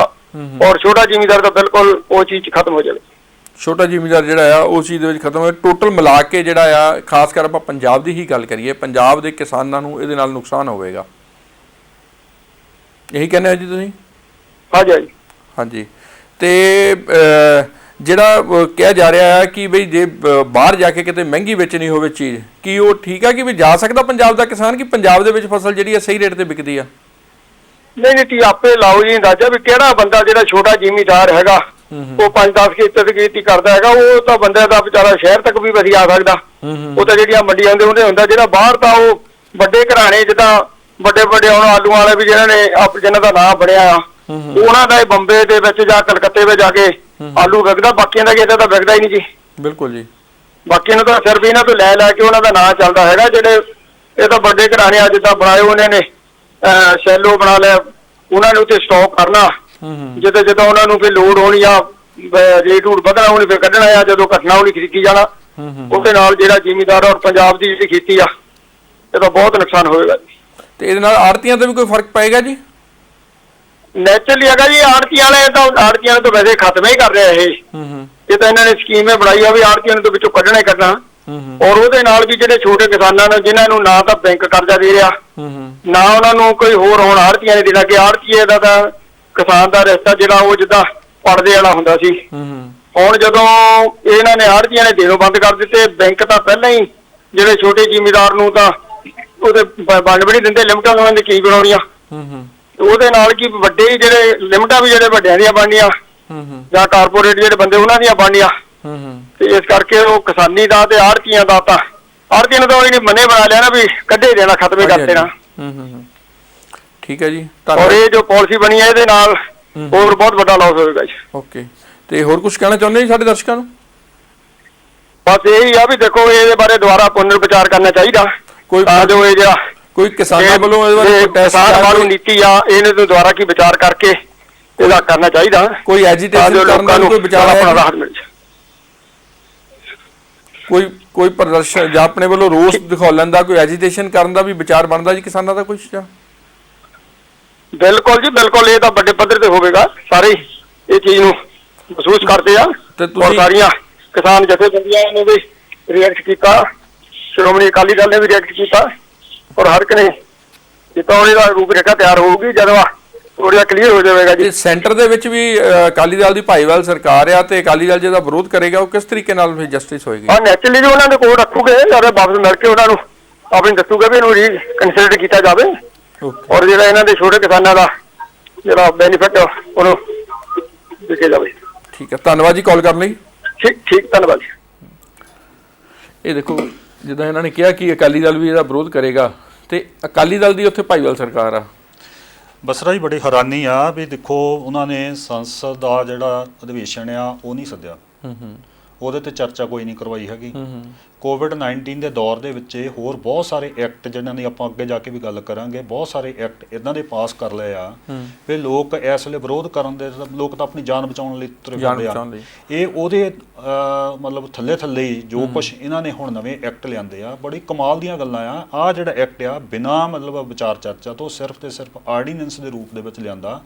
ਇਹਦੀ ਵਿਚਾਰ ਚਰਚਾ ਕੀਤੀ ਜਾਣੀ ਚਾਹੀਦੀ ਸੀ ਸੰਸਦ ਦੇ ਵਿੱਚ, ਸੰਸਦ 'ਚ ਵਿਰੋਧੀਆਂ ਦੀ ਵੀ ਗੱਲ ਸੁਣੀ ਜਾਣੀ ਚਾਹੀਦੀ ਸੀ। ਸਾਡਾ ਮੁਲਕ ਜਿਹੜਾ ਲੋਕਤੰਤਰੀ ਮੁਲਕ ਆ, ਤੇ ਇੱਥੇ ਅਸਲ ਦੇ ਵਿੱਚ ਇਹਦੀ ਮਨਸ਼ਾ ਕੀ ਆ? ਮਨਸ਼ਾ ਇਹ ਆ ਵੀ ਛੋਟੀ ਕਿਸਾਨੀ ਨੂੰ ਖਤਮ ਕਰਕੇ ਕਾਰਪੋਰੇਟ ਘਰਾਣੇ ਜਿਹੜੇ ਖੇਤੀ ਕਰਨਗੇ ਉਹਦੇ ਵੱਲ ਇਹ ਲਗਾਤਾਰ ਆਪਣੇ ਤਰੀਕੇ ਨਾਲ ਤੁਰਦੇ ਜਾ ਰਹੇ ਆ। ਜਿਹੜੇ ਕਿਸਾਨ ਆ ਫਿਰ ਜੌਬਾਂ ਕਰਨਗੇ ਜੀ, ਕਰਨ ਨਾ ਕਰਨ ਜੀ, ਉਹ ਕਰਨ ਨਾ ਕਰਨ। ਜਿਹੜੀ ਵੱਡੀ ਇੱਕ ਕਾਰਪੋਰੇਟ ਖੇਤੀ ਆ ਉਹਦੇ ਵੱਲ ਨੂੰ ਇਹ ਕਦਮ ਆ। ਜਦੋਂ ਛੋਟੀ ਕਿਸਾਨੀ ਖਤਮ ਹੋ ਗਈ, ਤੁਸੀਂ ਮਤਲਬ ਦੇਖੋ, ਮਤਲਬ ਫਾਰ ਐਗਜ਼ਾਮਪਲ ਮੈਂ ਤੁਹਾਨੂੰ ਦੱਸਣਾ ਚਾਹੁੰਦਾ ਵੀ ਪੋਲਟਰੀ ਫਾਰਮਿੰਗ ਜਿਹੜੀ ਆ ਪਿੰਡਾਂ ਦੇ ਵਿੱਚ ਕਈ ਵਾਰੀ ਤੁਸੀਂ ਦੇਖਦੇ ਹੋਣੇ, ਅੱਜ ਤੋਂ 20 ਸਾਲ 25 ਸਾਲ ਪਹਿਲਾਂ 500 ਜਾਨਵਰ ਵੀ ਰੱਖੇ ਹੁੰਦੇ ਸੀ, ਮੁਰਗੇ ਰੱਖੇ ਹੁੰਦੇ ਸੀ, ਛੋਟੇ ਫਾਰਮ ਹੁੰਦੇ ਸੀਗੇ। ਅੱਜ ਤੁਹਾਨੂੰ ਨਜ਼ਰ ਆਉਂਦੇ ਕਿਤੇ ਨਹੀਂ ਨਜ਼ਰ ਆਉਂਦੇ। ਅੱਜ ਲੱਖ ਮਤਲਬ ਫਾਰਮ ਵਾਲਾ ਜਿਹੜਾ ਇੱਦਾਂ ਹੀ ਐਨੀਮਲ ਜਿਹੜੇ ਆ ਪਸ਼ੂਆਂ ਵਾਲਾ ਕੰਮ ਆ, ਉਹ ਵੀ ਜਿਹੜਾ ਛੋਟਾ 2-2 4-4 ਪਸ਼ੂਆਂ ਵਾਲਾ ਹਰ ਘਰ 'ਚ ਪਸ਼ੂ ਹੁੰਦਾ ਸੀ। ਬਿਲਕੁਲ ਗਰੀਬ ਤੋਂ ਗਰੀਬ ਘਰ ਵਾਲਾ ਵੀ ਇੱਕ ਅੱਧਾ ਪਸ਼ੂ ਰੱਖਦਾ ਹੁੰਦਾ ਸੀਗਾ। ਉਹ ਸਾਰੇ ਖਤਮ ਹੁੰਦੇ ਜਾ ਰਹੇ ਆ, ਵੱਡੇ ਪਾਸੇ ਵੱਲ ਨੂੰ ਤੁਰ ਰਿਹਾ। ਇਹ ਸਰਕਾਰ ਜਿਹੜੀ ਆ ਸਾਡੀ ਛੋਟੀ ਕਿਸਾਨੀ ਨੂੰ ਖਤਮ ਕਰ ਦੇਣ ਵੱਲ ਨੂੰ ਤੁਰ ਪਈ ਆ। ਕਾਰਪੋਰੇਟ ਘਰਾਣਿਆਂ ਦੇ ਆਖੇ ਲੱਗ ਕੇ, ਵਿਦੇਸ਼ੀ ਜਿਹੜੀਆਂ ਕੰਪਨੀਆਂ ਉਹਨਾਂ ਦੇ ਆਖੇ ਲੱਗ ਕੇ ਉਹ ਪਾਲਿਸੀਆਂ ਜਿਹੜੀਆਂ ਇਹ ਲਾਗੂ ਕਰਨ ਵੱਲ ਨੂੰ ਤੁਰੇ ਹੋਆ। ਇੱਦਾਂ ਹੀ ਪਹਿਲੀ ਸਰਕਾਰ ਵੀ ਇਹੀ ਕੰਮ ਕਰਦੀ ਹੁੰਦੀ ਸੀਗੀ, ਉਸੇ ਪਦਚਨਾਂ ਤੇ ਚੱਲਦੀ ਹੋਈ ਮੌਜੂਦਾ ਸਰਕਾਰ ਵੀ ਲਗਾਤਾਰ ਜਿਹੜੀ ਚੱਲ ਰਹੀ ਆ। ਤੇ ਉਹਦੇ ਵਿੱਚ ਅਕਾਲੀ ਮਤਲਬ ਕਈ ਵਾਰੀ ਉਹ ਮਾੜਾ ਮੋਟਾ ਕਹਿ ਕੂ ਵੀ ਲੈਂਦੇ ਆ, ਤੇ ਕਈ ਵਾਰੀ ਉਹ ਕਿਉਂਕਿ ਕਿਸਾਨਾਂ ਦੀ ਪਾਰਟੀ ਕਿਤੇ ਨਾ ਕਿਤੇ ਗਿਣੀ ਜਾਂਦੀ ਜਿਹੜੀ ਅਕਾਲੀ ਆ। ਤੇ ਫਿਰ ਵੀ ਇਸ ਟਾਈਮ ਜੇ ਸੈਂਟਰ ਦੇ ਵਿੱਚ ਭਾਈਵਾਲ ਵੀ ਨੇ, ਤੇ ਜੇ ਸੈਂਟਰ ਦੇ ਵਿੱਚ ਉਹ ਆਰਡੀਨੈਂਸ ਜਾਰੀ ਹੋਇਆ ਤੇ ਪ੍ਰੋਟੈਸਟ ਕਿਸ ਹਿਸਾਬ ਦੇ ਨਾਲ ਹੋਊਗਾ ਤੇ ਕਿਸ ਹਿਸਾਬ ਨਾਲ ਉੱਥੇ ਆਪਣਾ ਜਿਹੜਾ ਵਿਰੋਧ ਆ ਦਰਜ ਕਰਾਉਣਗੇ, ਇਹ ਤਾਂ ਹਜੇ ਆਉਣ ਵਾਲਾ ਮੈਨੂੰ ਲੱਗਦਾ ਵਕਤ ਜਿਹੜਾ ਦੱਸਿਆ। ਇੱਕ ਤਰੀਕਾ ਹੈਗਾ ਆ ਵੀ ਤੁਸੀਂ ਮੰਤਰੀ ਹੋ ਤੇ ਤੁਸੀਂ ਮੰਤਰੀਸ਼ਿਪ ਤੋਂ ਅਸਤੀਫਾ ਦੇ ਦਿਓ ਤੇ ਆਪੇ ਵਿਰੋਧ ਸਾਹਮਣੇ ਆ ਜਾਣਾ, ਕਿਉਂਕਿ ਉਹ ਤੁਹਾਡੇ ਪੰਜਾਬ ਵਾਸਤੇ ਇਕੱਲੇ ਵਾਸਤੇ ਅਲੱਗ ਕੋਈ ਕਾਨੂੰਨ ਨਹੀਂ ਬਣਾਉਣਾ। ਉਹ ਤਾਂ ਪੂਰੇ ਇੰਡੀਆ ਦਾ ਇੱਕ ਦੇਸ਼ ਇੱਕ ਮੰਡੀ ਦੀ ਗੱਲ ਕਰ ਰਹੇ ਆ, ਤੇ ਉਹਦੇ ਮੁਤਾਬਕ ਉਹ ਫਿਰ ਪੰਜਾਬ ਨੂੰ ਤਾਂ ਅਲੱਗ ਨਹੀਂ ਕੱਢ ਸਕਣਗੇ। ਇੱਦਾਂ ਤਾਂ ਫਿਰ ਦੂਸਰੇ ਉਹਦੇ ਜਿਹੜੇ ਅਲਾਈ ਕੋਈ ਮਾੜੇ ਮੋਟੇ ਛੋਟੇ ਮੋਟੇ ਹੋਰ ਵੀ ਹੋਣਗੇ, ਉਹ ਵੀ ਪ੍ਰੈਸ਼ਰ ਉਹ ਵੀ ਜਿਹੜੇ ਆ ਉਹ ਹੋ ਜਾਂਦੇ। ਤੇ ਹੋਰ ਕਿਹੜੇ ਆਰਡੀਨੈਂਸ ਜਿਹੜੇ ਨੇ ਉਹ ਜਾਰੀ ਹੋਏ ਨੇ ਇਹਦੇ ਵਿੱਚ? ਜਿਹੜੇ ਪਿਛਲੇ ਸਮੇਂ ਦੇ ਵਿੱਚ ਇੱਕ ਇਹਨਾਂ ਨੇ ਬਿਜਲੀ ਸੋਧ ਬਿੱਲ ਜਿਹੜਾ ਲੈ ਕੇ ਆਂਦਾ। ਬਿਜਲੀ ਸੋਧ ਬਿੱਲ ਜਿਹੜਾ ਹੈ, ਬਿਜਲੀ ਸੋਧ ਬਿੱਲ ਦੇ ਵਿੱਚ ਉਹਨਾਂ ਨੇ ਸਾਰਾ ਦਾ ਸਾਰਾ ਕੁਝ ਆਪਣੇ ਹੱਥ ਦੇ ਵਿੱਚ ਬਿਜਲੀ ਨਾਲ ਸੰਬੰਧਿਤ ਅੱਗੇ ਕੀ ਸੀ ਵੀ ਕੁਝ ਕਾਨੂੰਨ ਜਿਹੜੇ ਆ ਰਾਜ ਸਰਕਾਰਾਂ ਵੀ ਬਣਾ ਸਕਦੀਆਂ, ਕੁਝ ਕਾਨੂੰਨ ਜਿਹੜੀ ਆ ਸੈਂਟਰ ਦੇ ਕੋਲ ਵੀ ਆ।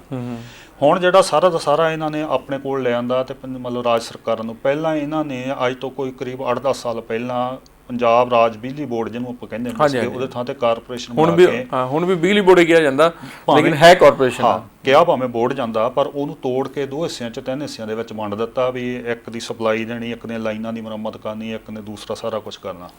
ਉਹਨੂੰ ਉਹ ਤੋੜ ਦਿੱਤਾ। ਤੋੜਿਆ ਕਿਹਦੇ ਇਸ਼ਾਰੇ ਦੇ ਉੱਤੇ? ਉਹੀ ਕਾਰਪੋਰੇਟ ਘਰਾਣਿਆਂ ਦੇ ਨਾਂ ਦੇ ਉੱਤੇ ਤੋੜ ਦਿੱਤਾ। ਹੁਣ ਇਹਨਾਂ ਨੇ ਜਿਹੜਾ ਇੱਕ ਨਵਾਂ ਇੱਕ ਹੋਰ ਉਸ ਤੋਂ ਬਾਅਦ ਵੀ ਇੱਕ ਹੋਰ ਲੈ ਕੇ ਆਂਦਾ ਵੀ ਸਬਸਿਡੀਆਂ, ਤੁਸੀਂ GDP ਦਾ 1.5% ਲੋਨ ਲੈਣਾ।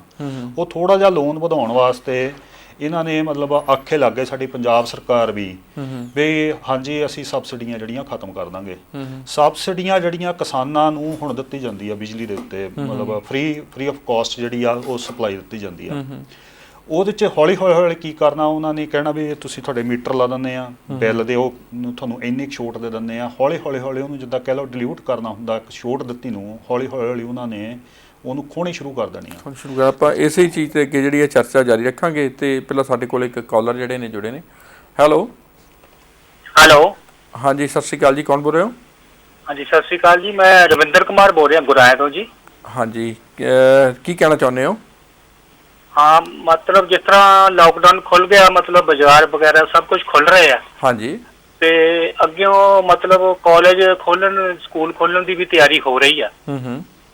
ਤੇ ਜਿੱਦਾਂ ਮੇਰੀ ਬੇਟੀ ਆ ਉਹ ਪੜ੍ਹਦੀ ਆ BCom 4th ਸਮੈਸਟਰ 'ਚ। ਹਾਂਜੀ। ਤੇ ਉਹ ਮੈਡਮਾਂ ਪੁੱਛ ਰਹੀਆਂ ਕਿ ਹੁਣ ਤੁਸੀਂ ਆਪਣੇ ਸੁਝਾਅ ਦਿਓ। ਮੈਂ ਉਹਦੇ ਬਾਰੇ ਕਹਿਣਾ ਚਾਹੁੰਦਾ ਸੀ, ਜਿਸ ਤਰ੍ਹਾਂ ਹੁਣ ਬੱਸਾਂ ਦੇ ਵਿੱਚ ਜਿਹੜੀਆਂ ਲੜਕੀਆਂ ਜਾਂਦੀਆਂ ਸਭ ਤੋਂ ਪਹਿਲਾਂ ਤਾਂ ਉਹ ਮਤਲਬ ਇੱਕ ਬੱਸ ਦੇ ਵਿੱਚ ਜੇ 50 ਦੀ ਸੀਟ ਆ ਤਾਂ 60 ਸਵਾਰੀਆਂ ਥੱਲੇ ਲਟਕਦੀਆਂ ਹੁੰਦੀਆਂ ਵਾ। ਬਿਲਕੁਲ। ਤੇ ਉਸ ਜਗ੍ਹਾ ਤੇ ਮਤਲਬ ਉਹ ਕਿਸ ਤਰ੍ਹਾਂ ਆਪਣੇ ਆਪ ਨੂੰ ਮੈਨੇਜ ਕਰੂਗੇ? ਮਤਲਬ ਬੱਚੇ ਜਿਹੜੇ ਮਤਲਬ ਲਟਕ ਕੇ ਏਦਾਂ ਜਾਂਦੇ ਆ, ਤੇ ਉਹ ਸਕੂਲੇ ਪਹਿਲੀ ਗੱਲ ਤੇ ਕਾਲਜ ਕੋਈ ਕਿਸ ਤਰੀਕੇ ਦੇ ਨਾਲ ਉਹ ਪਹੁੰਚਣਗੇ? ਤੇ ਉਸ ਤੋਂ ਬਾਅਦ ਜਿਸ ਤਰ੍ਹਾਂ ਉਹ ਮੈਡਮ ਕਹਿੰਦੀਆਂ ਵੀ ਤੁਸੀਂ ਕਲਾਸ ਦੇ ਵਿੱਚ ਆਪਣੇ ਆਪਣੇ ਸੈਨੀਟਾਈਜ਼ਰ ਲੈ ਕੇ ਆਈਓ, ਤੇ ਉਹ ਰੂਮ ਦੇ ਵਿੱਚ ਜਿਸ ਤਰ੍ਹਾਂ ਆਪਾਂ ਦੇਖਦੇ ਹਾਂ ਕਿ ਬੱਚਿਆਂ ਦੇ ਵਿੱਚ 40 ਬੱਚੇ ਬੈਠਦੇ ਇੱਕ ਕਲਾਸ ਦੇ ਵਿੱਚ। ਹਾਂਜੀ। ਤੇ ਉਹ ਮਤਲਬ ਇੱਕ ਦੂਸਰੇ ਦੇ ਨਾਲ 3-3 ਜਣੇ ਇੱਕ ਬੈਂਚ ਦੇ ਉੱਤੇ ਜੁੜ ਕੇ ਬੈਠਦੇ ਆ। ਤੇ ਉੱਥੇ ਮਤਲਬ ਹੁਣ ਉਹ ਮਾਸਕ ਤਾਂ ਪਾ ਲੂਗੇ ਬੱਚੇ, ਪਰ ਉਹ ਜਿਹੜੀ ਸੋਸ਼ਲ ਡਿਸਟੈਂਸ ਵਾਲੀ ਗੱਲ ਆ ਉਹ ਫਿਰ ਕਿੱਥੇ ਰਹੂਗੀ ਉਹ, ਜਦ ਕਿ ਕਲਾਸ ਦੇ ਵਿੱਚ ਕਪੈਸਿਟੀ ਮਤਲਬ 40 ਕੁ ਬੱਚਿਆਂ ਦੇ ਬੈਠਣ ਦੀ ਹੈ। ਹਾਂਜੀ, ਇੰਨੀ ਹੁੰਦੀ ਤੇ ਜੇ ਉਹ ਇਕੱਠੇ ਵੀ ਬੈਠਣਗੇ ਤਾਂ ਉਹ ਕਿਸ। ਬਿਲਕੁਲ। ਤੇ ਇਸ ਤੋਂ ਇਲਾਵਾ ਜਿਸ ਤਰ੍ਹਾਂ ਵਾਸ਼ਰੂਮ ਆ, ਵਾਸ਼ਰੂਮ ਵੀ ਮਤਲਬ ਉੱਥੇ ਸਫਾਈ ਬਹੁਤ ਘੱਟ ਵਾ। ਜੋ ਮਤਲਬ 5-5 7-7 ਕਲਾਸਾਂ ਦੇ ਵਾਸਤੇ ਉਹ ਇੱਕੋ ਵਾਸ਼ਰੂਮ ਆ, ਉੱਥੇ ਹੀ ਸਾਰੇ ਬੱਚੇ ਜਾਂਦੇ ਆ। ਉੱਥੇ ਵੀ ਮਤਲਬ ਇਨਫੈਕਸ਼ਨ ਫੈਲਣ ਦਾ ਬੜਾ ਖਤਰਾ ਆ। ਬਿਲਕੁਲ। ਤੇ ਮਤਲਬ ਕਿਸੇ ਤਰੀਕੇ ਆਪਾਂ ਬਚ ਨਹੀਂ ਸਕਦੇ ਕਿ ਜਿਸ ਹਿਸਾਬ ਨਾਲ ਆਪਣਾ ਮੈਨੇਜਮੈਂਟ ਕਾਲਜ ਦਾ ਹੈਗਾ ਆ, ਤੇ ਉਸ ਹਿਸਾਬ ਨਾਲ ਸਾਨੂੰ ਜਿੱਦਾਂ ਬੱਚਿਆਂ ਦੇ ਪੇਰੈਂਟਸ ਨੂੰ ਉਹ ਪੁੱਛ ਰਹੇ ਆ, ਤੇ ਸਾਨੂੰ ਮਤਲਬ ਡਰ ਵਾ ਪਏ ਉਹ ਬੱਚੇ ਇਸ ਤਰੀਕੇ ਨੂੰ ਕਿਸ ਤਰ੍ਹਾਂ ਮੈਨੇਜ ਕਰਨਗੇ ਕਿ ਮਤਲਬ ਸਿਸਟਮ ਹੀ ਇਦਾਂ ਦਾ ਹੈਗਾ ਆ, ਤੇ ਬੱਚਾ ਕਿਸੇ ਤਰੀਕੇ ਉਹ ਇਨਫੈਕਸ਼ਨ ਤੋਂ ਬਚ ਨਹੀਂ ਸਕਦਾ ਜੇ ਹਿਸਾਬ ਦਾ ਮਤਲਬ ਕੰਮ ਚੱਲ ਰਿਹਾ ਕਾਲਜਾਂ ਦਾ। ਬਿਲਕੁਲ ਜੀ। ਤੇ ਬਾਕੀ ਜੇ ਸਾਡੇ ਤੋਂ ਪੁੱਛਦੇ ਹੋ ਮੇਰੇ ਹਿਸਾਬ ਨਾਲ, ਕਿਉਂ ਜੀ ਮੇਰੇ ਹਿਸਾਬ ਨਾਲ ਤਾਂ ਇਹ ਹੈ ਕਿ ਰੱਬ ਰੱਖਾ ਪੰਜਾਬੀ 'ਚ ਜੇ ਮੈਂ ਕਹਾਂ, ਜੋ ਸਾਡਾ ਸਿਸਟਮ ਆ, ਜੋ ਸਾਡੇ ਦਿਮਾਗ ਦੀ ਸੋਚ ਆ, ਜੋ ਸਾਡਾ ਸਿਸਟਮ ਆ, ਇਹ ਗੱਲ ਤੁਹਾਡੀ ਸਹੀ ਆ ਕਿ ਜੇ ਬੱਚੇ ਨੇ ਘਰੋਂ ਨਿਕਲਣਾ, ਉੱਥੋਂ ਨਿਕਲਣ ਤੋਂ ਬਾਅਦ ਘਰ ਵੜਨ ਤੱਕ ਉਹ ਐਵਰੀ ਟਾਈਮ ਉਹ ਰਿਸਕ ਦੇ ਵਿੱਚ ਆ। ਔਰ ਘਰ ਆ ਕੇ ਬਾਕੀ ਫੈਮਿਲੀ ਹੋ ਸਕਦਾ ਆ ਕਿ ਬੱਚੇ ਦਾ ਇਮਿਊਨ ਸਿਸਟਮ ਬਹੁਤ ਜ਼ਿਆਦਾ ਸਟਰੋਂਗ ਹੋਵੇ, ਉਹ ਕੋਵਿਡ ਦੇ ਨਾਲ ਲੜ ਕੇ ਉਹਨੂੰ ਜਿੱਤ ਲਵੇ। ਲੇਕਿਨ ਜਿਹੜੇ ਘਰ ਦੇ ਵਿੱਚ ਆਉਣਾ, ਉਸ ਘਰ ਦੇ ਵਿੱਚ ਕੋਈ ਬਜ਼ੁਰਗ ਹੋ ਸਕਦਾ, ਕੋਈ ਬਿਮਾਰ ਹੋ ਸਕਦਾ ਆ ਕਿ ਉਹਦੇ ਨਾਲ ਉਹ ਇਨਫੈਕਟਡ ਹੋ ਜਾਵੇ ਤੇ ਉਹ ਉਹਨੂੰ ਸਰਵਾਈਵ ਨਾ ਕਰ ਪਾਵੇ।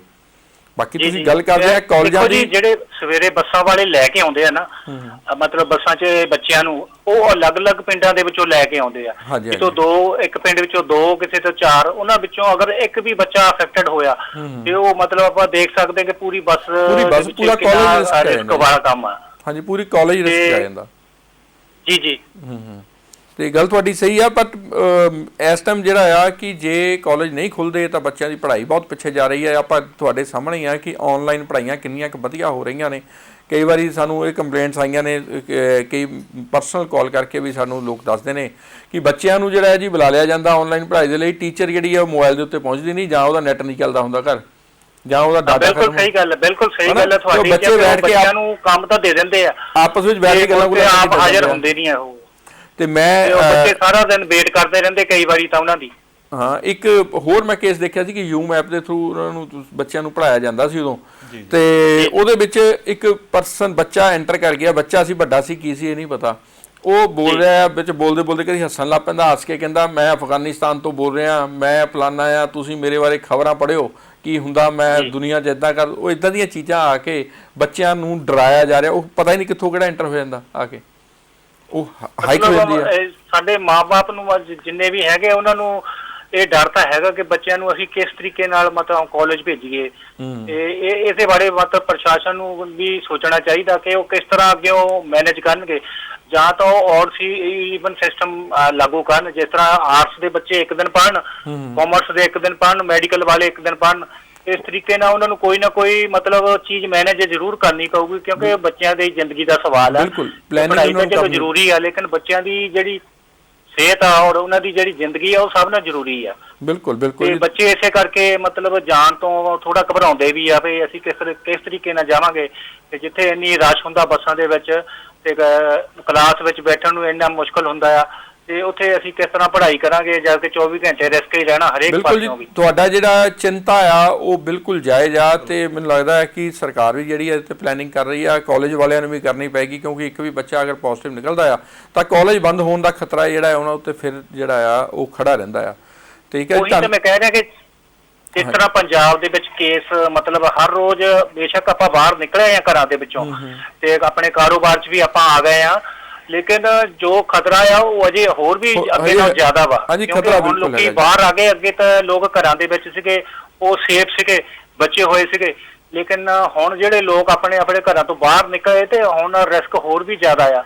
ਔਰ ਕੇਸ ਮੇਰਾ ਖਿਆਲ 30-40 ਦੇ ਐਵਰੇਜ ਰੋਜ਼ ਆ ਹੀ ਰਹੇ ਆ, ਘਟੇ ਨਹੀਂ ਕਿਤੋਂ ਵੀ। ਹਾਂਜੀ, ਠੀਕ ਹੈ ਜੀ, ਧੰਨਵਾਦ ਜੀ ਕਾਲ ਕਰਨ ਲਈ, ਤੇ ਸ਼ੁਕਰੀਆ ਸਰ। ਹਾਂਜੀ, ਦੇਖੋ ਇਹ ਸੀ ਅਸਲ ਦੇ ਵਿੱਚ ਕਿ ਮਾਪਿਆਂ ਦੀ ਚਿੰਤਾ ਜੇ ਇਹਨੂੰ ਸ਼ਬਦ ਬਿਲਕੁਲ ਇਹਨਾਂ ਦਾ ਫਿਕਰ ਜਿਹੜਾ ਆ ਬਿਲਕੁਲ ਵਾਜਬ ਆ। ਸਾਰੇ ਮਾਪੇ ਇਸ ਢੰਗ ਨਾਲ ਹੀ ਸੋਚਦੇ ਆ ਤੇ ਬੱਚਿਆਂ ਨੂੰ ਮੋਰਲ ਐਕਸਪੋਰਟ ਜਿਹੜਾ ਬੂਸਟ ਕਰਨਾ ਉਹ ਵੀ ਮਾਪੇ ਦਾ ਫਰਜ਼ ਬਣਦਾ, ਉਹ ਤੇ ਜ਼ਰੂਰ ਕਰਨੀ ਬਣਦੀ ਆ। ਸਾਨੂੰ ਸਾਰਿਆਂ ਨੂੰ ਹੀ ਆਪਣੇ ਬੱਚਿਆਂ ਪ੍ਰਤੀ, ਆਪਣੇ ਸਮਾਜ ਪ੍ਰਤੀ ਸਾਰਿਆਂ ਦੀ ਜ਼ਿੰਮੇਵਾਰੀ ਬਣਦੀ ਆ ਤੇ ਸਰਕਾਰਾਂ ਨੂੰ ਵੀ ਚਾਹੀਦਾ ਵੀ ਹਾਲੇ ਇਸ ਕਿਸਮ ਦੀ ਕਾਹਲੀ ਨਹੀਂ ਕਰਨੀ ਚਾਹੀਦੀ। ਕੋਈ ਐਡੀ ਗੱਲ ਨਹੀਂ, ਕੋਈ ਆਫਤ ਨਹੀਂ ਆਉਣ ਲੱਗੀ ਜਿੰਨਾ ਚਿਰ ਮਤਲਬ ਕੋਈ ਇਹਦਾ ਕੋਈ ਲੱਗਦਾ ਨਹੀਂ ਹੈਗਾ ਵੀ ਇੱਕ ਅਸੀਂ ਕੰਫਰਟੇਬਲ ਜ਼ੋਨ 'ਚ ਜਿੰਨਾ ਚਿਰ ਨਹੀਂ ਪਹੁੰਚਦੇ ਉਹਨਾਂ ਚਿਰ ਸਾਨੂੰ ਕਾਹਲੀ ਨਹੀਂ ਦਿਖਾਉਣੀ ਚਾਹੀਦੀ। ਕੁਛ ਨਹੀਂ ਹੋਣ ਲੱਗਾ, ਪੜ੍ਹਾਈਆਂ ਕਿਤੇ ਨਹੀਂ ਚੱਲੀਆਂ ਹੈਗੀਆਂ, ਅਸੀਂ ਸਾਡੀ ਜ਼ਿੰਦਗੀ ਠੀਕ ਰਹੀ ਤਾਂ ਅਸੀਂ ਗਾਂਹ ਜਾ ਕੇ ਪੜ੍ਹ ਲਾਂਗੇ, ਕੋਈ ਗੱਲ ਨਹੀਂ। ਲੇਕਿਨ ਇਹ ਵਿੱਚ ਆ ਜਾਂਦਾ ਕਿ ਇਹ ਜੇ ਕਾਲਜ ਦੀ ਗੱਲ ਸੀ ਹੈ ਨਾ, ਜਿਹੜੇ ਬੱਚੇ ਛੋਟੇ ਆ ਉਹ ਤਾਂ ਬਿਲਕੁਲ ਨਹੀਂ ਮੈਨੇਜ ਕਰ ਸਕਦੇ, ਉਹ ਤਾਂ ਖੇਡਦੇ ਨੇ, ਹਰ ਚੀਜ਼ ਕਰਦੇ ਨੇ। ਹੋ ਸਕਦਾ ਜਿਹੜਾ ਬੱਚਾ ਵੱਡਾ ਬੱਚਾ ਹੈ ਕਿਤੇ ਨਾ ਕਿਤੇ ਉਹ ਸੋਚਦਾ ਹੋਵੇ। ਆਪਾਂ ਗੱਲ ਕਰ ਰਹੇ ਸੀ ਬਿਜਲੀ ਸੋਧ ਬਿੱਲ 2020 ਦੀ। ਹਾਂਜੀ, ਉਹਦੇ ਵਿੱਚ ਆਪਾਂ ਗੱਲ ਕਰਦੇ ਸੀਗੇ ਵੀ ਇਹਨਾਂ ਨੇ ਜਿਹੜਾ ਲਿਆਂਦਾ ਵੀ ਆਪਣਾ ਰਾਜਾਂ ਤੋਂ ਅਧਿਕਾਰ ਜਿਹੜੇ ਆ ਉਹ ਖੋਲ੍ਹੇ ਆ, ਖੋਣ ਵਾਲੇ ਪਾਸੇ ਵੱਲ ਨੂੰ ਚਲੇ ਗਏ ਆ। 5 ਤਰੀਕ ਲਾਸਟ ਆ, 5 ਜੂਨ ਤੱਕ ਉਹਨਾਂ ਨੇ ਕਿਹਾ ਆ ਵੀ ਇਹਦੇ 'ਤੇ ਜੇ ਤੁਸੀਂ ਕੋਈ ਸੁਝਾਅ ਦੇਣੇ ਆ ਸੁਝਾਅ ਤੁਸੀਂ ਦੇ ਸਕਦੇ ਹੋ ਤੇ ਉਹਨਾਂ ਨੇ ਇਹ ਸਾਰਾ ਆਪਣੇ ਕੋਲ ਲੈ ਲੈਣਾ, ਰਾਜਾਂ ਕੋਲੋਂ ਜਿਹੜਾ ਖੋਲ੍ਹਣਾ। ਦੂਜਾ ਜਿਹੜਾ ਉਹਨਾਂ ਨੇ ਇਸ ਨਾਂ ਦੇ ਉੱਤੇ ਕੀਤਾ ਹੈਗਾ ਸਬਸਿਡੀਆਂ ਦੇ ਨਾਂ ਦੇ ਉੱਤੇ, ਵੀ ਸਬਸਿਡੀ ਜਿਹੜੀ ਕਿਸਾਨਾਂ ਤੋਂ ਖੋਲ੍ਹਣੀ ਆ ਉਹ ਮਤਲਬ ਸਿੱਧੇ ਡਾਇਰੈਕਟ ਸਰਕਾਰਾਂ ਜਿਹੜੀਆਂ ਰਾਜ ਸਰਕਾਰਾਂ ਉਹਨਾਂ ਨੂੰ ਪੈਸੇ ਦੇਣ। ਆਪਣੇ ਦੁਆਬੇ ਦੇ ਵਿੱਚ ਤਾਂ ਖਾਸ ਕਰਕੇ ਇੱਕ ਹੋਰ ਪ੍ਰੋਬਲਮ ਆਣੀ ਆ ਵੀ ਸਾਡੇ ਮੋਟਰ ਵਿਦੇਸ਼ ਦੇ ਵਿੱਚ ਬੰਦਾ ਬੈਠਾ, ਮੋਟਰ ਉਸ ਦੇ ਨਾਮ ਤੇ ਆ, ਸਬਸਿਡੀ ਕਿਹਦੇ ਖਾਤੇ ਦੇ ਵਿੱਚ ਆਉਣੀ ਆ? ਪੈਨਸ਼ਨਾਂ ਕਦੇ ਪ੍ਰੋਪਰ ਆਉਂਦੀਆਂ ਨਹੀਂ ਹੈਗੀਆਂ। ਆਪਾਂ ਕੀ ਆਸ ਕਰਦੇ ਆ ਵੀ ਜਿਹੜੀਆਂ ਉਹ ਸਬਸਿਡੀਆਂ ਜਿਹੜੀਆਂ ਆ ਉਹ ਕਿਸਾਨਾਂ ਦੀਆਂ, ਕਿਸਾਨਾਂ ਦੇਖੋ ਉਸ ਚੱਕਰ ਦੇ ਵਿੱਚ ਸਿਲੰਡਰਾਂ ਦੀ ਸਬਸਿਡੀ ਹੌਲੀ ਹੌਲੀ ਖਤਮ ਹੋਣ ਦੇ ਕੰਢੇ ਹੀ ਆ। ਕਿਸੇ ਦੇ ਆ ਰਹੀ, ਕਿਸੇ ਨੂੰ ਪਤਾ ਹੀ ਨਹੀਂ ਹੁੰਦਾ ਮੇਰੇ ਅਕਾਊਂਟ 'ਚ ਆ ਰਹੀ ਨਹੀਂ ਆ ਰਹੀ, ਕੀ ਹੋ ਰਿਹਾ। ਅਸੀਂ 300-400 ਰੁਪਏ ਦੀ ਚੀਜ਼ ਉਹ 700-800 ਰੁਪਏ ਦੇਣ ਨੂੰ ਤਾਂ ਤਿਆਰ ਹੋ ਗਏ ਆ ਤੇ ਸਾਡੇ ਖਾਤੇ 'ਚ ਆਉਂਦੀ ਨਹੀਂ ਆਉਂਦੀ। ਹੁਣ ਤਾਂ ਸਾਡੀ ਇਹ ਦੌੜ ਲੱਗੀ ਹੁੰਦੀ ਵੀ ਜਦ ਮਹਿੰਗਾ ਤਾਂ ਮਹਿੰਗਾ ਸਹੀ ਤੇ ਮਤਲਬ ਲੈ ਤਾਂ ਲਓ। ਬਿਲਕੁਲ ਉਹ ਜਿਹੜੀ ਇੱਕ ਰਾਹਤ ਜਿਹੜੀ ਆ ਲੋਕਾਂ ਨੇ ਲੜ ਕੇ, ਕਿਸਾਨਾਂ ਨੇ ਲੜ ਕੇ ਇੱਕ ਰਾਹਤ ਲਈ ਆ, ਮਤਲਬ ਸਬਸਿਡੀ ਦੀ ਜਿਹੜੀ ਬਿਜਲੀ ਦੀ ਬਿੱਲ ਮਾਫੀ ਲਈ ਆ, ਉਹ ਵੀ ਜਿਹੜੀ ਆ ਇਹਨਾਂ ਨੇ ਉਹ ਖਤਮ ਕਰਨ ਵਾਲੇ ਪਾਸੇ ਵੱਲ ਨੂੰ ਤੁਰ ਪਿਆ। ਇੱਕ ਇਹਨਾਂ ਨੇ ਇੱਕ ਦੇਸ਼ ਇੱਕ ਰਾਸ਼ਨ ਕਾਰਡ ਵਾਲਾ ਮਾਮਲਾ ਵੀ ਹੁਣ ਇਹਨਾਂ ਦੇ ਵਿੱਚ ਸਾਹਮਣੇ ਲੈ ਕੇ ਆਂਦਾ ਆ। ਹਾਲਾਂਕਿ ਕੰਟਰੋਲ ਸੈਂਟਰ ਦਾ ਮਤਲਬ ਹੈਗਾ ਆ, ਰਾਜ ਸਰਕਾਰਾਂ ਦੇ ਵਿੱਚ ਵੀ ਦਖਲਅੰਦਾਜ਼ੀ ਆ ਕਿਉਂਕਿ ਜਿਹੜੀ ਕਣਕ ਆ ਉਹ ਤਾਂ ਪੰਜਾਬ ਦੇ ਵਿੱਚ ਹੀ ਵਰਤ ਲੈਣੀ ਆ ਜਿਹੜੀਆਂ, ਪਰ ਉਹਦਾ ਕੰਟਰੋਲ ਸਾਰਾ ਦਾ ਸਾਰਾ ਉਹ ਆਪਣੇ ਹੱਥ ਦੇ ਵਿੱਚ ਲਿਆਉਣ ਨੂੰ ਤਿਆਰ ਬੈਠੇ ਆ ਤੇ ਉਹ ਕਿਸੇ ਨਾ ਕਿਸੇ ਰੂਪ ਦੇ ਵਿੱਚ ਉਹ ਲਿਆ ਰਹੇ ਆ। ਇੱਕ ਜਿਹੜਾ ਖਤਰਨਾਕ ਜਿਹੜਾ ਕੰਮ ਹੋਰ ਕੀਤਾ ਆ ਵੀ ਉਹਦੇ ਵਿੱਚ ਕਾਂਗਰਸੀ ਸਰਕਾਰਾਂ ਵਾਲੇ ਵੀ, ਰਾਜ ਸਰਕਾਰਾਂ ਵਾਲੇ ਵੀ ਤੇ ਬੀਜੇਪੀ ਵਾਲੇ ਵੀ ਆ। ਮੇਰਾ ਖਿਆਲ ਆ ਵੀ 7-8 ਸਟੇਟਾਂ ਦੇ ਵਿੱਚ ਜਿਹੜਾ ਇਹਨਾਂ ਨੇ ਕਿਰਤ ਕਾਨੂੰਨਾਂ ਨੂੰ ਪੇਤਲਾ ਕਰਨ ਵਾਸਤੇ ਜਿਹੜਾ ਆ ਉਹ ਲਿਆਂਦਾ। ਉਹਦੇ ਵਿੱਚ ਇਹਨਾਂ ਨੇ ਇੱਕ ਤਾਂ ਕੁਝ ਰਾਜਾਂ ਨੇ 8 ਤੋਂ ਲੈ ਕੇ 12 ਘੰਟੇ ਤੱਕ ਦੀ ਦਿਹਾੜੀ ਜਿਹੜੀ ਆ ਆਪਾਂ ਕਾਲ ਲੈ ਲਈਏ ਤੇ ਆਪਾਂ 8 ਤੋਂ 12 ਘੰਟੇ ਵਾਲੀ ਗੱਲ ਫੇਰ ਕਰਾਂਗੇ। ਹੈਲੋ ਹਾਂਜੀ ਹਾਂਜੀ, ਮੈਂ ਸੁਨੀਤਾ ਭੈਣ ਜੀ ਨਾਲ ਕੁਝ ਪੁੱਛਣਾ ਸੀ ਉਹਨਾਂ ਤੋਂ। ਨਹੀਂ, ਸੁਨੀਤਾ ਭੈਣ ਜੀ ਦਾ ਪ੍ਰੋਗਰਾਮ ਨਹੀਂ ਚੱਲਦਾ ਜੀ, ਉਹ ਵੈਡਨਸਡੇ ਹੁੰਦਾ। ਤੁਸੀਂ ਉਦੋਂ ਉਹਨਾਂ ਨੂੰ ਕਾਲ ਜਿਹੜੀ ਆ ਉਹ ਕਰ ਸਕਦੇ ਹੋ। ਇਹ ਤਾਂ ਭਾਜੀ ਉਹਨਾਂ ਦਾ ਪ੍ਰੋਗਰਾਮ ਚੱਲਦਾ ਜੀ, ਭਾਜੀ ਸਰਬਜੀਤ ਹੁਣੀ ਹੈ ਜੀ ਸਾਡੇ ਦਾ, ਅਸੀਂ ਹੋਰ ਚਰਚਾ ਕਰ ਰਹੇ ਹਾਂ ਤੇ ਉਹ ਤੁਸੀਂ ਵੈਡਨਸਡੇ ਕਾਲ ਕਰ ਸਕਦੇ ਹੋ। ਧੰਨਵਾਦ ਜੀ ਕਾਲ ਕਰਨ ਲਈ। ਤੇ ਉਹ ਕੀ ਹੁੰਦਾ ਕਿ ਵੀ ਜੇ ਪ੍ਰੋਗਰਾਮ ਚੱਲਦਾ ਹੈ ਸ਼ਾਇਦ ਵੀ ਅੱਜ ਕੱਲ੍ਹ ਲੋਕਾਂ ਨੂੰ ਸਮੱਸਿਆਵਾਂ ਜ਼ਿਆਦੀਆਂ ਨੇ, ਇਸ ਲਈ ਕਹਿੰਦੇ ਸਮਾਧਾਨ ਸਾਡਾ ਜਿਹੜਾ ਇੱਥੇ ਹੋ ਜਾਵੇ। ਬਿਲਕੁਲ ਅਗਲੇ ਠੀਕ ਹੈ ਗੱਲ। ਹਾਂਜੀ, ਹਰ ਇੱਕ ਬੰਦਾ ਸੋਚਦਾ ਆ ਵੀ ਮਸਲੇ ਦਾ ਹੱਲ ਹੋਣਾ ਚਾਹੀਦਾ। 8 ਤੋਂ 12 ਘੰਟੇ ਤੱਕ ਦਾ ਉਹਨਾਂ ਨੇ ਮਤਲਬ ਕਰ ਦਿੱਤਾ। ਜਿਹੜੀ ਲੜਾਈ ਜਿਹੜੀ ਆ 8 ਘੰਟੇ ਵਾਲੀ ਪਿਛਲੇ 125 ਸਾਲ ਪਹਿਲਾਂ ਲੜ ਕੇ ਪਾਸ ਕਰਵਾ ਕੇ ਸਾਡੇ ਦੇਸ਼ ਦੇ ਵਿੱਚ ਵੀ ਲਾਗੂ ਹੋਈ ਹੋਈ ਸੀ 8 ਘੰਟੇ ਦੇ ਕੰਮ ਦੇ ਘੰਟੇ ਲਈ, ਉਹ ਹੌਲੀ ਮਤਲਬ ਉਹਨੂੰ ਵੀ ਡਿਲੀਟ ਕਰਨ ਵਾਲੇ ਪਾਸੇ ਵੱਲੋਂ ਤੁਰ ਪਿਆ। ਅਸੀਂ ਦੇਖਦੇ ਆ ਵੀ ਹੁਣ ਪੈਕੇਜ ਦੀ ਗੱਲ ਕੀਤੀ ਜਾਂਦੀ ਆ 4 ਲੱਖ 5 ਲੱਖ। ਬੈਂਕ ਦੇ ਵਿੱਚ ਤੁਸੀਂ ਦੇਖਦੇ ਹੋ ਪ੍ਰਾਈਵੇਟ ਬੈਂਕਾਂ 'ਚ ਖਾਸ ਕਰਕੇ ਸ਼ਾਮ ਦੇ 7 ਵਜੇ ਤੱਕ 8 ਵਜੇ ਤੱਕ ਵੀ ਬੈਠੇ ਮੁਲਾਜ਼ਮ, ਪ੍ਰੈਸ਼ਰ ਬਹੁਤ ਜ਼ਿਆਦਾ ਹੁੰਦਾ। ਉਹ ਕੀ ਆ ਵੀ ਤੁਹਾਡੇ ਕੋਲ 8 ਘੰਟੇ ਦਾ ਤਾਂ ਸਵਾਲ ਹੀ ਖਤਮ ਹੋਣ ਲੱਗ ਪਿਆ। ਆਖਰ ਤੋਂ ਮਨੁੱਖ ਨੇ 8 ਘੰਟੇ ਕੰਮ ਕਰਨ ਤੋਂ ਬਾਅਦ ਉਹਨੇ ਆਪਣੇ ਬੱਚਿਆਂ ਨੂੰ ਵੀ ਟਾਈਮ ਦੇਣਾ ਆ, ਉਹਨੇ ਆਪਣਾ ਹੋਰ ਕੁਝ ਵੀ ਕਰਨਾ, ਸੌਣਾ ਵੀ ਆ। ਤੇ ਜੇ ਉਹ ਮਤਲਬ 8 ਘੰਟੇ ਜਿਹੜੇ ਆ ਨਹੀਂ ਹੋਣਗੇ, 12 ਘੰਟੇ ਹੋਣਗੇ ਤਾਂ 12 ਘੰਟੇ ਬੰਦਾ ਪ੍ਰੈਕਟੀਕਲੀ ਕੰਮ ਲਗਾਤਾਰ ਨਹੀਂ ਕਰ ਸਕਦਾ। ਮਸ਼ੀਨ ਨਹੀਂ, ਮਨੁੱਖ ਆ ਆਖਰ ਨੂੰ। ਤੇ ਹੋਰ ਵੀ ਉਹਨਾਂ ਨੇ ਜਿਹੜੇ ਆ ਕਿਰਤ ਕਾਨੂੰਨ ਜਿਹੜੇ ਆ ਪੇਤਲੇ ਕਰ ਦਿੱਤੇ ਆ। ਅਸਲ ਦੇ ਵਿੱਚ ਉਹ ਇਸ ਕੋਵਿਡ ਦੇ ਦੌਰ ਦੇ ਵਿੱਚ ਵੀ ਉਹਨਾਂ ਨੇ ਇੱਕ ਹਮਲਾ ਕਰ ਦਿੱਤਾ ਵੀ ਇਹ ਵੀ ਜੇ ਕੋਈ ਮਾੜਾ ਮੋਟਾ ਮੰਗਦੇ, ਪਹਿਲੀ ਗੱਲ ਜੋ ਕੁਝ ਪਹਿਲਾਂ ਸੀ ਕਾਨੂੰਨ ਜਿਹੋ ਜਿਹੇ ਵੀ ਸੀ, ਚੰਗੇ ਸੀ ਮਾੜੇ ਸੀ, ਉਹਨਾਂ ਨੂੰ ਵੀ ਕਦੇ ਪ੍ਰੋਪਰ ਲਾਗੂ ਨਹੀਂ ਸੀ ਕੀਤਾ ਗਿਆ। ਇਹ ਅਸਲੀਅਤ ਆ। ਉਹਨਾਂ ਦੇ ਮੁਤਾਬਕ ਵੀ ਕਦੇ ਇਹ ਚਲਾਉਂਦੇ ਨਹੀਂ ਸੀਗੇ, ਪਰ ਹੁਣ ਤਾਂ ਹੋਰ ਵੀ ਉਹਨਾਂ ਨੂੰ ਮਤਲਬ ਨਸੰਗ ਹੋ ਕੇ ਉਹਨਾਂ ਨੂੰ ਪਾਸੇ ਕਰ ਦਿੱਤਾ ਤੇ ਕਹਿਤਾ ਇਹ ਆ ਵੀ ਅਸੀਂ ਇਹ ਮਤਲਬ ਕੰਮ ਤੇ ਆਖਰ ਲੈਣਾ ਆ। ਇਹਨਾਂ ਮਜ਼ਦੂਰਾਂ ਦੀ ਹਾਲਤ ਜਿਹੜੀ ਆ ਹੋਰ ਪਤਲੀ ਹੋਣੀ ਆ, ਇਹਨਾਂ ਖਰੀਦ ਸ਼ਕਤੀ ਘਟਣੀ ਆ ਮਜ਼ਦੂਰਾਂ ਦੀ ਜੇ ਖਰੀਦ ਸ਼ਕਤੀ ਨਹੀਂ ਹੋਏਗੀ ਤਾਂ ਉਹ ਬਾਜ਼ਾਰ ਦੇ ਵਿੱਚ ਨਹੀਂ ਜਾਏਗਾ, ਜੇ ਉਹਦੇ ਕੋਲ ਮਤਲਬ ਪੈਸੇ ਨਹੀਂ ਹੋਣਗੇ। ਜਿੰਨੇ ਜ਼ਿਆਦਾ ਕੋਲ ਹੋਣਗੇ, ਚਾਹੀਦਾ ਤੇ ਅਸੀਂ ਵੀ 6 ਘੰਟੇ ਕਰ ਦਿੰਦੇ ਤਾਂ ਜੋ ਜ਼ਿਆਦਾ ਬੰਦੇ ਨੂੰ ਰੁਜ਼ਗਾਰ ਮਿਲਦਾ। ਥੋੜ੍ਹੇ ਪੈਸੇ ਜ਼ਿਆਦਾ ਪਰਿਵਾਰਾਂ ਦੇ ਵਿੱਚ ਜਾਂਦੇ, ਉਹ ਜ਼ਿਆਦਾ ਪਰਿਵਾਰ ਜੇ ਥੋੜ੍ਹੇ ਪੈਸਿਆਂ ਨੂੰ ਕਦੇ ਬੈਂਕ 'ਚ ਜਮ੍ਹਾਂ ਨਹੀਂ ਕਰੂਗਾ, ਉਹ ਲਗਾਤਾਰ ਖਰੀਦ ਕਰੂਗਾ ਕੁਛ ਨਾ ਕੁਛ, ਤੇ ਉਹ ਨਾਲ ਸਾਡੀ ਮਾਰਕੀਟ ਦੇ ਵਿੱਚ ਜਾਨ ਆਊਗੀ। ਮਾਰਕੀਟ ਦੇ ਵਿੱਚੋਂ ਕੋਈ ਨਾ ਕੋਈ ਚੀਜ਼ ਖਰੀਦੂਗਾ, ਕੋਈ ਚੀਜ਼ ਖਰੀਦੂਗਾ, ਵੇਚੂਗਾ ਤੇ ਕੋਈ ਬਣੂਗਾ, ਚੇਨ ਤੁਰ ਪੈਂਦੀ ਆ। ਬਿਲਕੁਲ ਜੀ ਬਿਲਕੁਲ। ਉਹ ਇਹ ਖਤਮ ਕਰਨ ਵਾਲੇ ਪਾਸੇ ਵੱਲ ਨੂੰ ਤੁਰ ਪਿਆ। ਇਸ ਕਿਸਮ ਦੇ ਜਿਹੜੇ ਕਾਨੂੰਨ ਆ ਜਿਹੜੇ ਆ, ਉਹ GST ਵਾਲਾ ਪਹਿਲਾਂ ਹੀ ਆਪਣੇ ਹੱਥ ਦੇ ਵਿੱਚ ਕਰ ਲਿਆ। ਸਿਟੀਜ਼ਨ ਵਾਲਾ ਕਾਨੂੰਨ ਜਿਹੜਾ ਆ ਉਹ ਇਹਨੇ ਆਪਣੇ ਹੱਥ ਦੇ ਵਿੱਚ ਕੇਂਦਰ ਨੇ ਕਰ ਲਿਆ ਆ, ਰਾਜ ਸਰਕਾਰਾਂ ਦਾ ਉਹਦੇ ਵਿੱਚ ਕੋਈ ਬਹੁਤਾ ਰੌਲਾ ਨਹੀਂ ਹੈਗਾ। ਜੇ ਕਿਸੇ ਇੱਕ ਅੱਧੀ ਵਿਧਾਨ ਸਭਾ ਨੇ ਪਾਸ ਵੀ ਕਰਤਾ ਤਾਂ ਉਹਨਾਂ ਨੂੰ ਵੀ ਅੱਖਾਂ ਦਿਖਾਈਆਂ ਜਾ ਰਹੀਆਂ ਵੀ ਤੁਸੀਂ ਕਿਵੇਂ ਪਾਸ ਕਰ ਦਿੱਤਾ। ਇਸ ਢੰਗ ਨਾਲ ਜਿਹੜੇ ਹਾਲਾਤ ਜਿਹੜੇ ਆ ਇਸ 2-3 ਮਹੀਨੇ ਦੇ ਵਿੱਚ ਪਲਟੀ ਖਾ ਰਹੇ ਆ, ਹੋਰ ਪਾਸੇ ਵੱਲ ਨੂੰ ਜਾ ਰਹੇ ਲੱਗਦੇ ਆ। ਹਾਂਜੀ, ਤੇ ਇੱਕ ਜਦੋਂ ਆਪਾਂ ਬਾਕੀ ਚਰਚਾ ਜਿਹੜੀ ਨਾਲ ਚੱਲਾਂਗੇ, ਇੱਕ ਬੜੀ ਮਾੜੀ ਘਟਨਾ ਜਿਹੜੀ ਉਹ ਕੱਲ੍ਹ ਵਾਪਰੀ ਆ, ਸਾਰੇ ਚੈਨਲਾਂ ਦੇ ਉੱਤੇ ਵੀ ਉਹਦੀ ਚਰਚਾ ਚੱਲਦੀ ਸੀ, ਸੋਸ਼ਲ ਮੀਡੀਆ ਤੇ, ਕਿ ਪੂਰੇ ਮੈਂ ਕਹਿੰਦਾ ਦੁਨੀਆ ਦੇ ਵਿੱਚ ਕਿਤੇ ਨਾ ਕਿਤੇ ਸਾਡਾ ਇਨਸਾਨੀਅਤ ਦਾ ਸਿਰ ਜਿਹੜਾ ਆ ਨੀਵਾਂ ਹੋਇਆ। ਕਿ ਕੋਵਿਡ-19 ਦੇ ਵਿੱਚ ਇਹ ਕਿਹਾ ਜਾ ਰਿਹਾ ਸੀ ਕਿ ਇਨਸਾਨੀਅਤ ਦੇ ਤੌਰ ਤੇ ਤੁਸੀਂ ਕਰੋਨਾ ਉੱਤੇ ਜਿੱਤ ਸਕਦੇ ਹੋ, ਤੇ ਜੋ ਮਾਹੌਲ ਬਣਿਆ ਹੋਇਆ ਇਹਦੇ ਵਿੱਚ ਇੱਕ ਦੂਜੇ ਦੀ ਹੈਲਪ ਕਰਨੀ ਤੇ ਰੱਬ ਨੂੰ ਯਾਦ ਰੱਖਣਾ ਬਹੁਤ ਜ਼ਿਆਦਾ ਜ਼ਰੂਰੀ ਆ। ਤੇ ਇੱਕ ਬੜੀ ਮਾੜੀ ਘਟਨਾ ਵਾਪਰੀ ਆ ਕੇਰਲ ਦੇ ਵਿੱਚ, ਕਿ ਇੱਕ ਗਰਭਵਤੀ ਜਿਹੜੀ ਹਥਨੀ ਸੀ ਜੀ, ਉਹਨੂੰ ਜਿਹੜਾ ਆ ਪਟਾਕੇ ਜਿਹੜੇ ਆ ਹੈ ਨਾ ਉਹ ਖਿਲਾਏ ਗਏ। ਉਹ ਖਿਲਾ ਕੇ ਕਿ ਉਹਨੇ ਅੰਦਰ ਜਾ ਕੇ ਉਹਦੇ ਬਲਾਸਟ ਹੋ ਗਿਆ, ਜਿਸ ਦੇ ਨਾਲ ਹਥਨੀ ਤੜਫ ਕੇ ਜਿਹੜੀ ਉਹਦੀ ਮੌਤ ਹੋਈ, ਉਸਦੇ ਬੱਚੇ ਦੀ ਮੌਤ ਹੋਈ। ਕਿੱਡੀ ਵੱਡੀ ਇਹ ਇਨਸਾਨੀਅਤ ਨੂੰ ਸ਼ਰਮਸਾਰ ਕਰਨ ਵਾਲੀ ਘਟਨਾ ਆ। ਕਿੱਦਾਂ ਦੇਖਦੇ ਹੋ ਇਸ ਘਟਨਾ ਨੂੰ ਤੁਸੀਂ? ਦੇਖੋ, ਅਕਸਰ ਇਹੋ ਜਿਹੀਆਂ ਘਟਨਾਵਾਂ ਤੇ ਪਹਿਲਾਂ ਵੀ ਵਾਪਰਦੀਆਂ ਆ। ਜਦੋਂ ਕੋਈ ਮਾੜੀ ਮਾਨਸਿਕਤਾ ਦਾ ਕੋਈ ਮਨੁੱਖ ਜਿਹੜਾ ਆ ਜਾਨਵਰਾਂ ਦੇ ਨਾਲ ਅਤਿਆਚਾਰ ਕਰਦਾ, ਜਾਨਵਰਾਂ ਦੀ ਰਾਖੀ ਵਾਸਤੇ ਸਾਡੇ ਦੇਸ਼ ਦੇ ਵਿੱਚ ਕਾਨੂੰਨ ਬਣੇ ਹੋਏ ਆ, ਜੰਗਲੀ ਜਾਨਵਰਾਂ ਵਾਸਤੇ ਰਾਖੀ ਵਾਸਤੇ ਸਾਡੇ ਕਾਨੂੰਨ ਬਣੇ ਹੋਏ ਆ, ਤੇ ਇਹੋ ਜਿਹੇ ਬੰਦੇ ਨੂੰ ਕਾਬੂ ਕਰਕੇ ਸਖਤ ਤੋਂ ਸਖਤ ਜਿਹੜੀ ਸਜ਼ਾ ਦਿੱਤੀ ਜਾਣੀ ਚਾਹੀਦੀ ਆ। ਜਿਹਨੇ ਇਹ ਗਲਤ ਕੰਮ ਕੀਤਾ, ਘਿਨਾਉਣਾ ਕੰਮ ਕੀਤਾ, ਪਸ਼ੂਆਂ ਦੇ ਨਾਲ ਅਤਿਆਚਾਰ ਕਰਨਾ, ਜੰਗਲੀ ਜਾਨਵਰਾਂ ਨਾਲ ਅਤਿਆਚਾਰ ਕਰਨਾ, ਇਹ ਸ਼੍ਰੇਣੀ ਜਿਹੜੇ 'ਚ ਵੀ ਆਉਂਦਾ ਹੋਵੇ ਉਹਨੂੰ ਸਜ਼ਾ ਜ਼ਰੂਰ ਦੇਣੀ ਚਾਹੀਦੀ ਆ, ਮਿਸਾਲੀ ਸਜ਼ਾ ਦੇਣੀ ਚਾਹੀਦੀ ਆ, ਵੀ ਤਾਂ ਜੋ ਦੂਜਿਆਂ ਨੂੰ, ਲੋਕਾਂ ਨੂੰ ਜ਼ਰੂਰ ਪਤਾ ਲੱਗ ਸਕੇ ਵੀ ਇੱਦਾਂ ਦੀ ਕੋਈ ਮੁੜ ਕੇ ਦੁਬਾਰਾ ਘਟਨਾ ਨਾ ਵਾਪਰੇ, ਇੱਦਾਂ ਦੀ ਜਿਹੜੀ ਨਾ ਵਾਪਰੇ। ਤੇ ਇੱਕ ਹੋਰ ਜਿਹੜੀ ਆ ਉਹ ਖਬਰ ਖਾਸ ਉੱਥੋਂ ਆਈ ਆ ਪਾਕਿਸਤਾਨ ਤੋਂ, ਕਿ ਉਹਨਾਂ ਨੇ ਇੱਕ ਜਿਹੜੀ ਸਮੱਸਿਆ ਆਈ ਆ ਟਿੱਡੀ ਦਲ ਦੀ, ਹੈ ਨਾ, ਕਿ ਹਮਲਾ ਹੋਇਆ ਟਿੱਡੀ ਦਲ ਦਾ, ਬੜੀ ਭਾਰੀ ਸਮੱਸਿਆ ਆਈ ਆ। ਲੇਕਿਨ ਇੱਕ ਬੜਾ ਪੋਜ਼ਿਟਿਵ ਬਿਆਨ ਦਿੱਤਾ ਇਮਰਾਨ ਖਾਨ ਨੇ ਕਿ ਜੇ ਇਹ ਪ੍ਰੋਬਲਮ ਸਾਡੇ ਲਈ ਆਈ ਆ ਤੇ ਇਹਨੂੰ ਆਪਾਂ ਪੋਜ਼ਿਟਿਵ ਪਾਸੇ ਨੂੰ ਲੈ ਕੇ ਜਾਈਏ, ਇਹਨੂੰ ਵਪਾਰ 'ਚ ਲੈ ਜਾਈਏ, ਕਿ ਤੁਸੀਂ ਟਿੱਡੀਆਂ ਇਕੱਠੀਆਂ ਕਰਕੇ ਅਗਰ ਤੁਹਾਡੇ ਪੋਲਟਰੀ ਫਾਰਮ ਹੈਗੇ ਆ ਉਹਨਾਂ ਨੂੰ ਲਿਜਾ ਕੇ ਵੇਚ ਦਿਓ, ਤੇ ਉਹ ਮੁਰਗੀਆਂ ਜਿਹੜੀਆਂ ਬੜੇ ਖੁਸ਼ ਹੋ ਕਰਨੀਆਂ ਉਹਨਾਂ ਲਈ ਬਹੁਤ ਵਧੀਆ ਹੁੰਦੀਆਂ। ਉਹ ਇੱਕ ਦੇਖੋ, ਇਹ ਹਾਲੇ ਤੱਕ ਤੇ ਕਿਸੇ ਨੇ ਤਜਰਬਾ ਸ਼ਾਇਦ ਨਹੀਂ ਕੀਤਾ ਹੈਗਾ ਵੀ ਨਹੀਂ, ਲੋਕ ਆਪਾਂ ਜੇ ਘਰਾਂ ਦੀ ਗੱਲ ਕਰਦੇ ਕਿ ਅਸੀਂ ਘਰ ਮੁਰਗੀਆਂ ਰੱਖੀਆਂ, ਜੇ ਕੋਈ ਟਿੱਡੀ ਹੱਥ ਆਏ ਬੜੀ ਤੇਜ਼ੀ ਨਾਲ ਉਹ ਖਾਂਦੀਆਂ ਹੁਣ। ਬਿਲਕੁਲ ਜੀ ਬਿਲਕੁਲ, ਖਾਣ ਨੂੰ ਉਹਨਾਂ ਨੂੰ ਕੋਈ ਦਿੱਕਤ ਨਹੀਂ ਹੈ, ਪਰ ਹਾਲੇ ਤੱਕ ਕੋਈ ਇਹੋ ਜਿਹੀ ਸਟੱਡੀ ਆਈ ਹੈ ਵੀ ਉਹਦੇ ਵਿੱਚੋਂ ਪ੍ਰੋਟੀਨ ਵਗੈਰਾ ਜਾਂ ਕੁਝ ਹੋਰ ਕੋਈ ਜਿਹੜੇ ਤੱਤ ਉਹਨੂੰ ਪੋਲਟਰੀ ਨੂੰ ਚਾਹੀਦੇ ਆ, ਬਰਡ ਨੂੰ ਚਾਹੀਦੇ ਆ, ਵੀ ਉਹ ਕਿੰਨੇ ਮਿਲਣੇ ਕਿੰਨੇ ਨਹੀਂ ਮਿਲਣੇ, ਕਿੰਨਾ ਨੁਕਸਾਨ ਤਾਂ ਨਹੀਂ ਕਰਦਾ ਕਿਤੇ। ਉਹਦੇ ਵਿੱਚ ਜੋ ਕੋਈ ਐਸਾ ਕੋਈ ਕੈਮੀਕਲ ਉਹਨਾਂ ਦੇ ਵਿੱਚ ਹੋਇਆ, ਉਹ ਜੇ ਨੁਕਸਾਨ ਕੋਈ ਕਰ ਗਿਆ ਤਾਂ ਉਹਦੇ ਕੀ ਮਤਲਬ ਬਾਅਦ ਵਿੱਚ ਸਿੱਟੇ ਕੀ ਨਿਕਲਣਗੇ, ਇਹ ਹਾਲੇ ਤੱਕ ਸਟੱਡੀ ਕਿਸੇ ਕੋਲ ਨਹੀਂ ਹੈ। ਪਰ ਉਹ ਜਿਹੜੀ ਆਫਤ ਆਈ ਹੋਈ ਆ, ਕਈ ਵਾਰੀ ਸਾਡੇ ਵੀ ਇੰਡੀਆ ਦੇ ਵਿੱਚ ਵੀ ਆਪਣੇ ਇੱਥੇ ਉਹ ਟਿੱਡੀ ਦਲ ਆ ਜਾਂਦਾ, ਹਮਲਾ ਕਰਦਾ ਲਗਾਤਾਰ।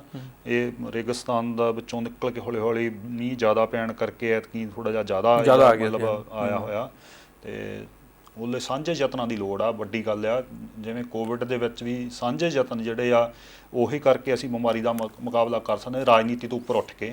ਇੱਦਾਂ ਹੀ ਇੱਥੇ ਵੀ ਰਾਜਨੀਤੀ ਤੋਂ ਉੱਪਰ ਉੱਠ ਕੇ, ਜੇ ਇੱਥੇ ਵੀ ਰਾਜਨੀਤੀ ਕਰਨੀ ਆ ਵੀ ਮੈਂ ਆਪਣੇ ਖੇਤਾਂ ਨੂੰ ਬਚਾ ਲੈਣਾ ਆ, ਤੇ ਮੇਰਾ ਖਿਆਲ ਹੈ ਵੀ ਸ਼ਾਇਦ ਬਚਾਇਆ ਹੀ ਨਹੀਂ ਜਾ ਸਕੂਗਾ। ਸਾਂਝੇ ਯਤਨ ਇੱਥੇ ਵੀ ਕਰਨੇ, ਜਿੱਥੇ ਇੱਥੇ ਮਤਲਬ ਪ੍ਰੋਗਰਾਮ ਆਪਣਾ ਟਾਈਮ ਥੋੜਾ ਆ, ਜੇ ਇੱਥੇ ਵੀ ਆਪਾਂ ਗੱਲ ਕਰੀਏ, ਜੋ ਕੁਛ ਸਾਡੀਆਂ ਸਰਕਾਰਾਂ ਨੇ ਮਤਲਬ ਵੋਟਾਂ ਦੀ ਖਾਤਰ ਰਾਸ਼ਨ ਵੰਡਣ ਦੇ ਨਾਂ ਦੇ ਉੱਤੇ ਜੋ ਕੁਛ ਕਰ ਦਿੱਤਾ, ਤੇ ਉਹ ਸਾਂਝੇ ਯਤਨ ਕਿਤੇ ਵੀ ਨਜ਼ਰ ਨਹੀਂ ਆਉਂਦੇ, ਸਾਂਝੇ ਯਤਨ ਆ। ਉੱਥੇ ਲੜਦੇ ਰਹੇ ਜੀ ਕਿ ਇਸ ਪਾਰਟੀ ਨੂੰ ਮਿਲਦਾ ਰਾਸ਼ਨ ਤੇ ਇਸ ਨੂੰ ਨਹੀਂ ਮਿਲਦਾ, ਹੈ ਨਾ।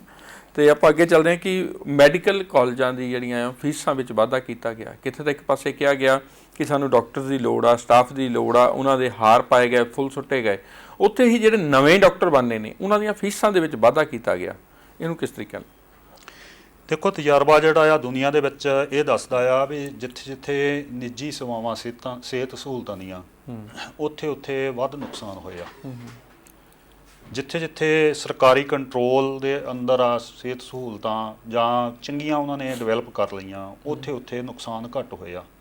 ਮਿਸਾਲ ਦੇ ਤੌਰ ਤੇ ਕੇਰਲ ਦੇ ਵਿੱਚ ਇੱਕ ਦਿਨ ਦੇ ਵਿੱਚ ਨਹੀਂ ਡਿਵੈਲਪਮੈਂਟ ਹੋਈ ਹੈਗੀ, ਉਹਨਾਂ ਨੇ ਪਿਛਲੇ 50 ਸਾਲਾਂ 'ਚ 100 ਸਾਲ ਦੇ ਵਿੱਚ ਕੀਤੀ ਹੋ ਸਕਦੀ ਆ। ਉਹਨਾਂ ਦੀ ਜਿਹੜਾ ਸਰਕਾਰੀ ਸਿਹਤ ਤੰਤਰ ਆ ਉਹ ਸਾਡੇ ਪੰਜਾਬ ਨਾਲੋਂ ਵੀ ਸਟਰੋਂਗ ਆ। ਉਸ ਤੋਂ ਬਾਅਦ 'ਚ ਪੰਜਾਬ ਦੇ ਵਿੱਚ ਆਉਂਦਾ ਹੈਗਾ ਵੀ ਪੰਜਾਬ ਦੇ ਵਿੱਚ ਮਰੀਜ਼ਾਂ ਦੀ ਗਿਣਤੀ ਘੱਟ ਆ, ਭਾਵੇਂ ਆਪਾਂ ਨੂੰ ਹੁਣ ਬਹੁਤ ਜ਼ਿਆਦਾ ਵੀ ਲੱਗਦੀ ਹੋਵੇ। ਇੱਥੇ ਵੀ ਮਰੀਜ਼ ਜਿਹੜੇ ਭਾਵੇਂ ਜ਼ਿਆਦਾ ਪਰ ਇੱਥੇ ਸਿਹਤ ਸਹੂਲਤਾਂ ਬਹੁਤੀਆਂ ਵਧੀਆ ਨਹੀਂ ਹੈਗੀਆਂ, ਪਰ ਜਿੱਥੇ ਜਿੱਥੇ ਵੀ ਵਧੀਆ ਸਿਹਤ ਸਹੂਲਤਾਂ ਆ ਉੱਥੇ ਜ਼ਿਆਦਾ ਉਹਨਾਂ ਨੇ ਕੰਟਰੋਲ ਕਰ ਲਿਆ। ਇੱਕ ਤਾਂ ਮਤਲਬ ਸਮਝਣ ਵਾਲੀ ਗੱਲ ਜਿਹੜੀ ਆ ਇਹਦੇ ਵਿੱਚੋਂ ਇਹ ਨਿਕਲਦੀ ਆ ਵੀ ਦੁਨੀਆ ਦੇ ਦੂਜੇ ਮੁਲਕਾਂ ਦੇ ਵਿੱਚ ਵੀ ਆ, ਚਾਹੇ ਉਹ ਸਮਾਜਵਾਦੀ ਕੈਂਪ ਦੇ ਹੋਣ ਤੇ ਚਾਹੇ ਉਹ ਪੂੰਜੀਵਾਦੀ ਕੈਂਪ ਦੇ ਹੋਣ, ਜਿਨ੍ਹਾਂ ਦੀਆਂ ਸਿਹਤ ਸਹੂਲਤਾਂ ਚੰਗੀਆਂ ਉੱਥੇ ਉਹਨਾਂ ਨੇ ਮਤਲਬ ਕੰਟਰੋਲ ਕਰਕੇ ਰੱਖਿਆ ਆ, ਬਿਮਾਰੀ ਫੈਲੀ ਨਹੀਂ ਹੈ।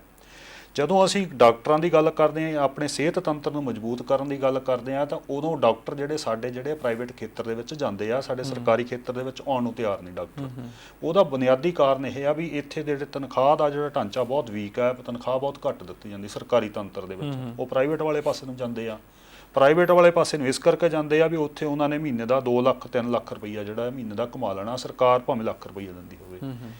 ਇਸ ਸਿਚੁਏਸ਼ਨ ਦੇ ਵਿੱਚ ਜਿੱਥੇ ਸਾਨੂੰ ਸਰਕਾਰੀ ਢਾਂਚਾ ਮਜ਼ਬੂਤ ਕਰਨਾ ਚਾਹੀਦਾ ਸੀ, ਉਹਦੇ ਥਾਂ ਦੇ ਉੱਤੇ ਅਸੀਂ ਇਹ ਸੀਮਤ ਕਰ ਦਿੱਤਾ ਆ ਵੀ ਇਹਦੇ ਵਿੱਚ ਸਿਰਫ ਤੇ ਸਿਰਫ ਖਾਂਦੇ ਪੀਂਦੇ ਪਰਿਵਾਰਾਂ ਦੇ ਆਉਣ। ਹੁਣ ਮਿਸਾਲ ਦੇ ਤੌਰ ਤੇ 77% ਸਰਕਾਰੀ ਕੋਟੇ ਦੇ ਵਿੱਚੋਂ ਜਿਹੜੀਆਂ ਮਤਲਬ ਸੀਟਾਂ ਹੁੰਦੀਆਂ 77% ਉਹਨਾਂ 'ਚ ਵਾਧਾ ਕਰ ਦਿੱਤਾ। 33% ਜਿਹੜਾ ਆ ਪ੍ਰਾਈਵੇਟ ਕਾਲਜਾਂ ਨੇ ਆਪਣੇ ਵਾਧਾ ਕਰ ਦਿੱਤਾ ਗਿਆ ਆ। ਜਿਹੜੀ ਪਹਿਲਾਂ ਫੀਸ 4 ਲੱਖ ਰੁਪਏ 4,40,000 ਦੇ ਵਿੱਚ ਮਤਲਬ ਹੋ ਜਾਂਦੇ ਸੀ, ਉਹ ਹੁਣ 7,80 ਤੱਕ ਚਲੇ ਗਈ ਆ, 7,80,000। ਇਸੇ ਤਰੀਕੇ ਨਾਲ 13.5 ਲੱਖ ਵਾਲੀ ਸੀਟ ਜਿਹੜੀ ਆ ਪ੍ਰਾਈਵੇਟ ਕਾਲਜਾਂ ਦੀ ਜਿਹੜੀ ਉਹ 18 ਲੱਖ ਤੱਕ ਚਲੇ ਗਈ ਆ। 18 ਲੱਖ। ਕਮਾਲ ਦੀ ਗੱਲ ਇਹ ਆ ਵੀ 2009 ਦੇ ਵਿੱਚ ਸਰਕਾਰੀ ਕੋਟੇ ਦੇ ਵਿੱਚੋਂ ਸਰਕਾਰੀ ਕਾਲਜ ਦੇ ਵਿੱਚ ਸੀਟ ਲਈ ਗਈ, ਉਹ 5 ਸਾਲ ਦਾ 5.5 ਸਾਲ ਦਾ ਕੋਰਸ ਜਿਸ 'ਚ 4 ਫੀਸਾਂ ਦੇਣੀਆਂ ਹੁੰਦੀਆਂ, 30,000 ਰੁਪਈਆ ਸਮੇਤ ਹੋਸਟਲ ਦੀ ਫੀਸ ਸਾਲ ਦੀ ਹੁੰਦੀ ਸੀਗੀ। ਮਤਲਬ 1,40,000 ਦੇ ਵਿੱਚ ਜਿਹੜਾ ਆ, ਕਿਉਂਕਿ ਹੋਸਟਲ ਦੀ ਫੀਸ ਤੇ 5ਵੇਂ ਸਾਲ ਵੀ ਜਾਣੀ ਆ, 5.5 ਸਾਲ ਤੱਕ ਜਾਣੀ ਆ, ਮਤਲਬ 1.5 ਲੱਖ ਦੇ ਵਿੱਚ ਬੱਚਾ ਜਿਹੜਾ ਆ ਡਿਗਰੀ ਕਰ ਲੈਂਦਾ ਹੁੰਦਾ ਸੀ MBBS 2009 ਦੇ ਵਿੱਚ।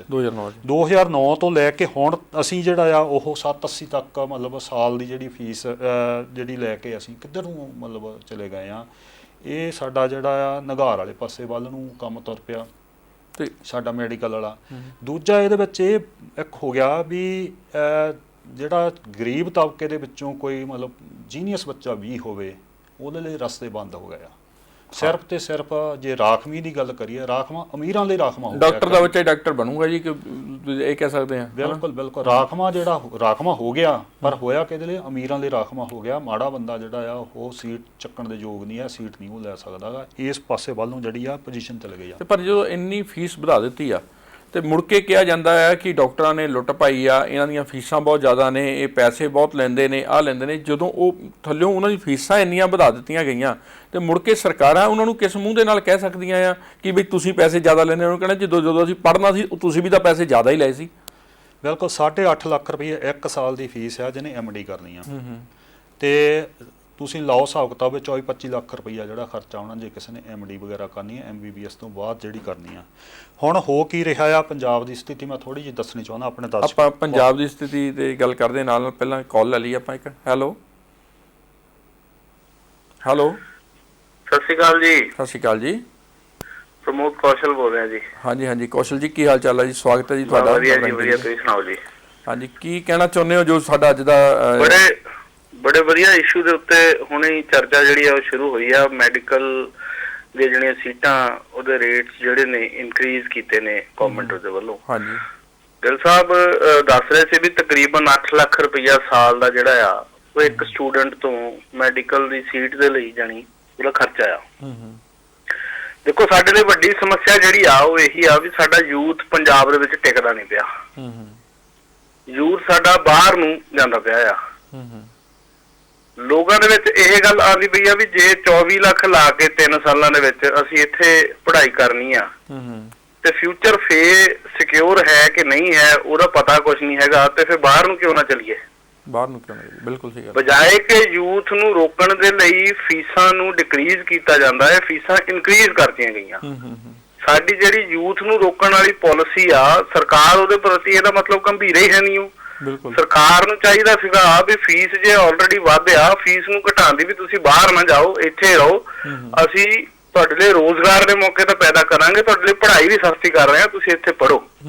ਪਰ ਸਰਕਾਰ ਨੇ ਪੜ੍ਹਾਈ ਮਹਿੰਗੀ ਕਰਤੀ, ਔਰ ਮਹਿੰਗੀ ਉਹਨਾਂ ਦਿਨਾਂ ਦੇ ਵਿੱਚ ਕੀਤੀ ਆ ਜਦੋਂ ਰੈਤਾਂ ਦੇਣ ਦੀਆਂ ਗੱਲਾਂ ਚੱਲਦੀਆਂ ਪਈਆਂ। ਬਿਲਕੁਲ, ਵੀ ਅਸੀਂ ਤੁਹਾਨੂੰ ਰੈਤਾਂ ਦੇਵਾਂਗੇ, ਅਸੀਂ ਤੁਹਾਡੇ ਲਈ ਆਹ ਕਰ ਰਹੇ ਹਾਂ, ਉਹ ਕਰ ਰਹੇ ਹਾਂ।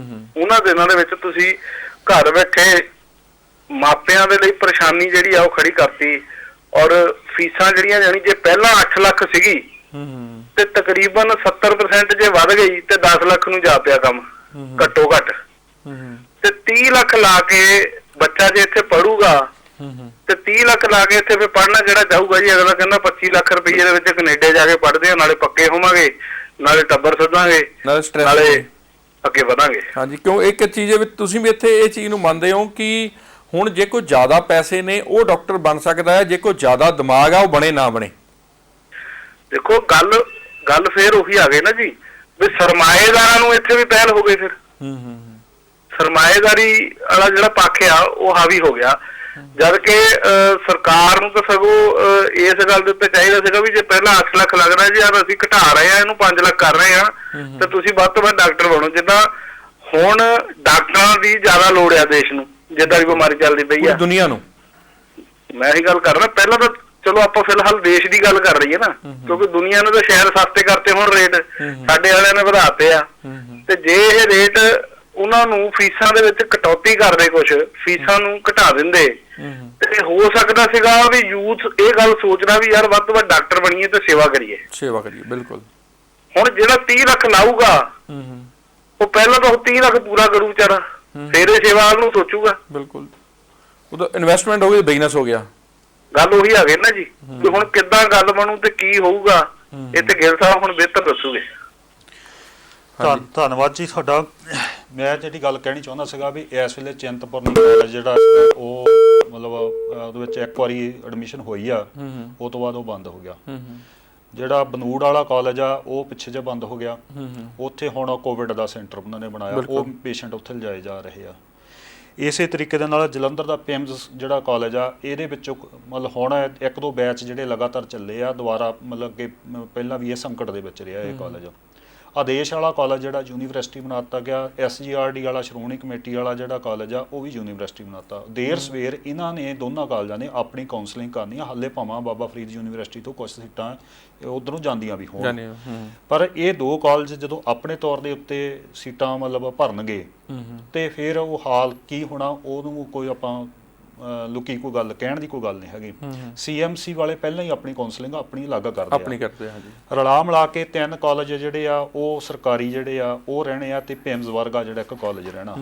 ਚਾਹੀਦਾ ਇਹ ਸੀ ਵੀ ਜਿੱਥੇ ਸਾਡੇ 150 ਸੀਟ ਹੈ ਉੱਥੇ ਤੁਸੀਂ ਭਾਵੇਂ 300 ਕਰ ਦਿਓ, ਡਾਕਟਰ ਵੱਧ ਬਣਨਗੇ। ਸਾਡੇ ਜੇ 5000 ਆਬਾਦੀ ਮਗਰ ਇੱਕ ਡਾਕਟਰ ਮੰਨਿਆ ਜਾਂਦਾ ਤੇ ਜ਼ਰੂਰੀ ਆ ਕੋਈ ਮਤਲਬ ਅਸੀਂ ਇਹੀ ਫਾਰਮੂਲਾ ਰੱਖਣਾ, ਅਸੀਂ 2500 ਆਬਾਦੀ ਮਗਰ ਇੱਕ ਡਾਕਟਰ ਜਿਹੜਾ ਦਈਏ ਲੋਕਾਂ ਨੂੰ, ਬਿਲਕੁਲ ਹੈ ਨਾ, ਡਾਕਟਰਾਂ ਦੀ ਗਿਣਤੀ ਵਧਾਈਏ। ਤੁਸੀਂ ਫੀਸ ਅੱਧੀ ਕਰ ਦਿਓ, ਤੁਸੀਂ ਫੀਸ ਜਿਹੜੀ ਆ ਉਹ ਮਤਲਬ ਦੁੱਗਣੇ ਵਿਦਿਆਰਥੀ ਲੈ ਕੇ ਫੀਸ ਅੱਧੀ ਕਰ ਦਿਓ, ਤਾਂ ਜੋ ਤੁਹਾਡਾ ਜਿਹੜਾ ਆ ਲਗਭਗ ਬਹੁਤਾ ਇੱਕ ਵਾਰੀ ਲੱਗਣਗੇ ਤੁਹਾਨੂੰ, ਮਤਲਬ ਹੋ ਸਕਦਾ ਰੂਮ ਵਗੈਰਾ ਨਵੇਂ ਬਣਾਉਣੇ ਪੈਣ, ਕੋਈ ਢਾਂਚਾ ਨਵਾਂ ਬਣਾਉਣਾ ਪਵੇ, ਉਹ ਥੋੜੇ ਪੈਸੇ ਨਾਲ ਸਰ ਜਾਣਾ। ਪਰ ਤੁਸੀਂ ਡਾਕਟਰ ਪੈਦਾ ਕਰੋ, ਸਸਤੇ ਪੈਦਾ ਕਰੋ, ਉਹਦੀ ਫੀਸ ਘਟਾ ਦਿਓ, ਗਿਣਤੀ ਵਧਾ ਦਿਓ ਡਾਕਟਰਾਂ ਦੀ। ਉਹਦੇ ਨਾਲ ਸਾਡੇ ਇਸ ਕਿੱਤੇ ਦੇ ਵਿੱਚ ਵੀ ਨਵੇਂ ਡਾਕਟਰ ਆਉਣਗੇ, ਸੇਵਾ ਵੀ ਉਹ ਵੱਧ ਕਰਨਗੇ, ਉਹਨਾਂ ਦੇ ਪੈਸੇ ਵੀ ਘੱਟ ਲੱਗਣਗੇ। ਤੇ ਜ਼ਰੂਰੀ ਨਹੀਂ ਹੁੰਦਾ ਵੀ ਹਰ ਇੱਕ ਚੀਜ਼ ਜਿਹੜੀ ਆ ਮੁੱਲ ਕੀਤੀ ਜਾਣੀ ਚਾਹੀਦੀ ਹੁੰਦੀ ਆ। ਜਿਹੜੀ ਦੇਸ਼ ਦੀ ਸੇਵਾ ਵਾਸਤੇ ਜਿਹੜੇ ਕੁਛ ਆ ਉੱਥੇ ਮਤਲਬ ਰਿਆਇਤਾਂ ਵੀ ਦੇਣੀਆਂ ਹੁੰਦੀਆਂ, ਮਤਲਬ ਬਣਦੀਆਂ ਹੋਣ, ਰਿਆਇਤਾਂ ਦੇ ਕੇ ਹੀ ਇਹਨਾਂ ਨੂੰ ਪੜ੍ਹਾਉਣਾ ਚਾਹੀਦਾ ਹੈ। ਇਹ ਬਿਲਕੁਲ ਸਰਕਾਰ ਦਾ ਜਿਹੜਾ ਫੈਸਲਾ ਆ ਇਹ ਲੋਕ ਵਿਰੋਧੀ ਵੀ ਆ ਇਸ ਦੌਰ ਦੇ ਵਿੱਚ, ਕੋਵਿਡ-19 ਦੇ ਵਿੱਚ, ਤੇ ਇਹ ਗਰੀਬ ਵਿਰੋਧੀ ਵੀ ਆ। ਰਿਜ਼ਰਵ ਜਿਹੜੀ ਆ ਉੱਚ ਸ਼੍ਰੇਣੀ ਵਾਸਤੇ ਰਿਜ਼ਰਵੇਸ਼ਨ ਸਾਹਮਣੇ ਆ ਗਈ ਆ, ਵਿੰਗੇ ਤਰੀਕੇ ਨਾਲ ਬੈਕਡੋਰ ਐਂਟਰੀ ਪੈਸਿਆਂ ਵਾਲਿਆਂ ਦੀ। ਇਸ ਕਿਸਮ ਦੇ ਜਿਹੜੇ ਆ ਮੋਹਾਲੀ ਦੇ ਵਿੱਚ ਹਾਲੇ ਜਿਹੜਾ ਨਵਾਂ ਕਾਲਜ ਜਿਹੜਾ ਸਰਕਾਰੀ ਉਹ ਹਾਲੇ ਮਤਲਬ ਮੇਰਾ ਖਿਆਲ ਹੈ ਸ਼ਾਇਦ ਐਤਕੀ ਉਹਦੀ ਕਾਉਂਸਲਿੰਗ ਹੋਵੇ ਕਿ ਨਾ ਹੋਵੇ। ਮਤਲਬ ਇਹ ਸਥਿਤੀ ਆ ਸਾਰੇ ਪੰਜਾਬ ਦੀ ਟੋਟਲ ਮਿਲਾ ਕੇ, ਇਹ ਕੋਈ ਬਹੁਤ ਵਧੀਆ ਸਥਿਤੀ ਨਹੀਂ ਹੈ ਡਾਕਟਰ ਜਿਹੜੇ ਆ ਉਹ ਅਮੀਰਾਂ ਦੇ ਵਿੱਚੋਂ ਪੈਦਾ ਕਰਨ ਦੀ ਸਰਕਾਰ ਤੋਂ। ਉਹਨੇ ਤਾਂ ਕਿਹਾ ਜਾਂਦਾ ਕਿ ਚੰਗੇ ਟੀਚਰ ਤੇ ਚੰਗੇ ਡਾਕਟਰ ਅਗਰ ਹੋਣ ਤਾਂ ਮੈਨੂੰ ਲੱਗਦਾ ਸਮਾਜ ਨੂੰ ਬਹੁਤ ਅੱਗੇ ਲੈ ਕੇ ਜਾ ਸਕਦੇ ਆ। ਨਾ। ਜੇ ਚੰਗੇ ਟੀਚਰ ਹੋਣਗੇ ਕਿ ਕੁਆਲੀਫਾਈਡ ਟੀਚਰ ਹੋਣਗੇ, ਥੱਲਿਓਂ ਉਹ ਬੱਚੇ ਜਦੋਂ ਤੋਂ ਸ਼ੁਰੂ ਤੋਂ ਪੜ੍ਹਨਾ ਸ਼ੁਰੂ ਕਰਦੇ ਆ ਉਹਨਾਂ ਦੀ ਨੀਂਹ ਜਿਹੜੀ ਆ ਉਹ ਮਜ਼ਬੂਤ ਕਰਕੇ ਉੱਪਰ ਭੇਜਣਗੇ। ਜੇ ਉਸ ਤੋਂ ਬਾਅਦ ਡਾਕਟਰ ਬਣਦੇ ਨੇ ਤਾਂ ਸਾਡੀਆਂ ਸਿਹਤਾਂ ਦੇ ਪੱਕੀ ਜਾਂ ਉਹ ਇਹ ਹੈ ਕਿ ਚੰਗੇ ਪਾਸੇ ਲਿਜਾਣ ਨੂੰ ਸਮਾਜ ਨੂੰ ਜਿਹੜੀ ਆ ਉਹ ਅੱਗੇ ਆਉਣਗੇ। ਤੇ ਗੱਲ ਦੁਬਾਰਾ ਅਸੀਂ ਕਰਦੇ ਹਾਂ ਗਿੱਲ ਸਾਹਿਬ ਕਿ ਜੋ ਕਿਸਾਨਾਂ ਦੇ ਮੁੱਦੇ ਪੰਜਾਬ ਦੇ ਵਿੱਚ ਚੱਲਦੇ ਪਏ ਨੇ, ਬੇਸ਼ੱਕ ਉਹ ਗੰਨੇ ਦਾ ਬਕਾਇਆ ਹੋਵੇ ਜਾਂ ਹੋਰ ਜਿਹੜੇ ਮੁੱਦੇ ਖੜੇ ਹੋਏ ਨੇ ਪੰਜਾਬ ਦੇ ਵਿੱਚ ਕਿਸਾਨਾਂ ਨੂੰ ਲੈ ਕੇ, ਉਹਦੇ ਅਨੁਸਾਰ ਕਿਸਾਨਾਂ ਦੀ ਇਸ ਟਾਈਮ ਕਿੱਦਾਂ ਦੀ ਹਾਲਾਤ ਲੱਗਦੀ ਆ ਪੰਜਾਬ? ਬਸਰਾ ਜੀ, ਜਦੋਂ ਕੋਵਿਡ ਦਾ ਸਟਾਰਟ ਹੋਇਆ ਸੀਗਾ ਉਦੋਂ ਸਾਡੇ ਕਿਸਾਨਾਂ ਨੇ ਕਣਕ ਦੀ ਫਸਲ ਚੱਕਣੀ ਸੀਗੀ।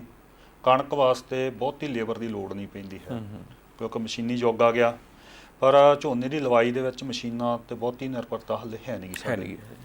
ਅੱਛਾ, 10 ਜੂਨ ਨੂੰ ਇਹਨਾਂ ਨੇ ਐਲਾਨ ਕਰ ਦਿੱਤਾ ਵੀ 10 ਜੂਨ ਤੋਂ ਜਿਹੜਾ ਆ ਪੈਡੀ ਦਾ ਲੱਗਣ ਦਾ ਜਿਹੜਾ ਕੰਮ ਸਟਾਰਟ ਹੋ ਜਾਣਾ। ਉਹਦੇ ਲਈ ਜਿਹੜੀ ਪਨੀਰੀ ਹੁੰਦੀ ਆ ਉਹ 1 ਮਹੀਨਾ ਲਾਉਣੀ ਪੈਂਦੀ ਆ। ਉਹ ਇਹਦਾ ਮਤਲਬ ਹੈ ਵੀ 10 ਮਈ ਤੋਂ ਪਨੀਰੀ ਲੱਗਣੀ ਚਾਹੀਦੀ ਸੀਗੀ। ਜਿਹੜੀ ਸਿੱਧੀ ਬਿਜਾਈ ਜੇ ਕਿਸੇ ਨੇ ਕਰਨੀ ਹੋਵੇ ਤਾਂ ਉਹ 10 ਮਈ ਤੋਂ ਸਿੱਧੀ ਬਿਜਾਈ ਹੋਣੀ ਹੁੰਦੀ ਆ, ਜਿਹੜਾ ਮਤਲਬ ਕਿਸਾਨ ਜਿਵੇਂ ਦੱਸਦੇ ਆ। ਹੁਣ ਜੇ ਸਾਡੇ ਕੋਲ ਲੇਬਰ ਹੈ ਨਹੀਂ, ਅਸੀਂ ਮਸ਼ੀਨ ਦੇ ਨਾਲ ਲਾਉਣੀ ਆ, ਤੁਸੀਂ ਦੱਸ ਦਿਓ ਵੀ ਪਨੀਰੀ ਜਿਹੜੀ ਆ 10 ਮਈ ਨੂੰ ਲੱਗਣੀ ਆ, ਪਨੀਰੀ ਮਸ਼ੀਨ ਨਾਲ ਲਾਉਣ ਵਾਲੀ ਪਨੀਰੀ ਹੋਰ ਢੰਗ ਨਾਲ ਬੀਜੀ ਜਾਣੀ ਆ, ਮੈਟ ਦੇ ਸਿਸਟਮ ਦੇ ਨਾਲ ਆ, ਸਿੱਧੀ ਮਤਲਬ ਜ਼ਮੀਨ ਦੇ ਵਿੱਚ ਜਿਹੜੀ ਆ ਲੱਗਣੀ ਹੁੰਦੀ ਆ। ਮੈਟ ਵਾਲੀ ਬਿਜਾਈ ਜੇ ਕਰਨੀ ਹੋਵੇ ਪਨੀਰੀ ਦੀ ਮਤਲਬ ਤਾਂ ਉਹਦੇ ਲਈ 10 ਮਈ ਤੋਂ ਪਹਿਲਾਂ ਕੋਈ 10 ਦਿਨ 15 ਦਿਨ ਪਹਿਲਾਂ ਕੈਂਪ ਲੱਗਣੇ ਚਾਹੀਦੇ ਸੀ ਪਿੰਡਾਂ ਦੇ ਵਿੱਚ, ਲੋਕਾਂ ਨੂੰ ਜਾਗਰੂਕ ਕਰਨਾ ਚਾਹੀਦਾ ਸੀ। ਤੁਸੀਂ ਪਿਛਲਿਆਂ ਉਸ ਦਿਨ ਦੀਆਂ 15 ਦਿਨਾਂ ਦੀਆਂ ਅਖਬਾਰਾਂ ਚੱਕ ਕੇ ਦੇਖ ਲਓ, ਕੋਈ ਵੀ ਕਿਤੇ ਕੋਈ ਕੈਂਪ ਲੱਗੇ ਹੋਣ, ਕਿਤੇ ਕੋਈ ਖੇਤੀਬਾੜੀ ਮਹਿਕਮੇ ਨੇ ਜਾ ਕੇ ਕਿਸਾਨਾਂ ਦੇ ਬੂਹਿਆਂ ਤੇ ਦਸਤਕ ਦਿੱਤੀ ਹੋਵੇ ਵੀ ਭਾਈ ਇਹ ਆਉਣ ਵਾਲਾ ਸੰਕਟ ਦਾ ਸਮਾਂ ਆ ਤੇ ਇਹਦੇ ਵਿੱਚ ਪਨੀਰੀ ਦੀ ਇਸ ਢੰਗ ਨਾਲ ਆਪਾਂ ਬਿਜਾਈ ਕਰਨੀ ਆ। ਬਿਲਕੁਲ ਧਿਆਨ ਨਹੀਂ ਦਿੱਤਾ ਗਿਆ ਹੈਗਾ। ਇਸ ਤਰੀਕੇ ਨਾਲ ਹੁਣ ਕੀ ਹੈ, ਇਸ ਵੇਲੇ ਲੇਬਰ ਲੈਣ ਵਾਸਤੇ ਕੁਛ ਕਿਸਾਨ ਜਿਹੜੇ ਆ 1.5 ਲੱਖ ਰੁਪਈਆ ਦੇ ਰਹੇ ਆ ਬੱਸ ਕਰਕੇ ਉੱਥੋਂ ਚੋਰੀ। ਕੱਲ ਇੱਕ ਨੂਰਮਹਿਲ ਤੋਂ ਲਾਗੇ ਤੋਂ ਖਬਰ ਲੱਗੀ ਸੀ, ਉਹ ਕਹਿੰਦੇ 75,000 ਰੁਪਈਆ ਦੇ ਕੇ ਅਸੀਂ ਜਿਹੜੀ ਟੈਂਪੂ ਟਰੈਵਲ ਦੇ ਵਿੱਚ ਲੇਬਰ ਲੈ ਕੇ ਆਏ ਆ ਤੇ ਉਹਨਾਂ ਨੇ ਬੀਜ ਦਿੱਤਾ। ਪਹਿਲਾਂ ਉਹ ਕਹਿੰਦੇ 10 ਤਰੀਕ ਤੋਂ ਪਹਿਲਾਂ ਬੀਜ ਦਿੱਤਾ ਤੇ ਉਹਨਾਂ ਨੂੰ ਬਾਅਦ ਦਿੱਤਾ ਗਿਆ ਝੋਨੇ ਨੂੰ। ਬਿਲਕੁਲ ਇਹੋ ਜਿਹੀਆਂ ਮੁਸ਼ਕਲਾਂ ਜਿਹੜੀਆਂ ਆ ਸਾਹਮਣੇ ਆਉਣਗੀਆਂ। ਕਿਸਾਨੀ ਦੇ ਜਿਹੜੇ ਆ ਖਾਸ ਕਰਕੇ ਗੰਨੇ ਦੇ 400 ਕਰੋੜ ਰੁਪਈਆ ਬਕਾਇਆ, 13,000 ਕਰੋੜ ਸਾਰੇ ਦੇਸ਼ ਦਾ ਬਕਾਇਆ, ਕਿਸਾਨਾਂ ਦਾ ਬਕਾਇਆ ਜਿਹੜਾ ਆ ਉਹਨਾਂ ਨੇ ਲੈਣਾ ਆ, ਮਿੱਲਾਂ ਤੋਂ ਲੈਣਾ, ਸਰਕਾਰੀ ਤੋਂ ਲੈਣਾ, ਪ੍ਰਾਈਵੇਟ ਤੋਂ ਲੈਣਾ, ਉਹ ਆਪਣੇ ਥਾਂ ਤੇ ਸਵਾਲ ਆ। ਕਿਸਾਨੀ ਟੋਟਲ ਜਿਹੜੀ ਆ ਉਹ ਸੰਕਟ ਦੇ ਵਿੱਚ ਆ। ਬੀਜਾਂ ਦਾ ਜਿਹੜਾ ਸਵਾਲ ਆ, ਤੁਸੀਂ ਪਿਛਲੇ ਦਿਨਾਂ ਦੇ ਵਿੱਚ ਚਰਚਾ ਲਿਖਿਆ, ਦੇਖੋ ਬੀਜਾਂ ਦੀ ਬਿਜਾਈ ਹੋ ਗਈ 10 ਮਈ ਤੋਂ।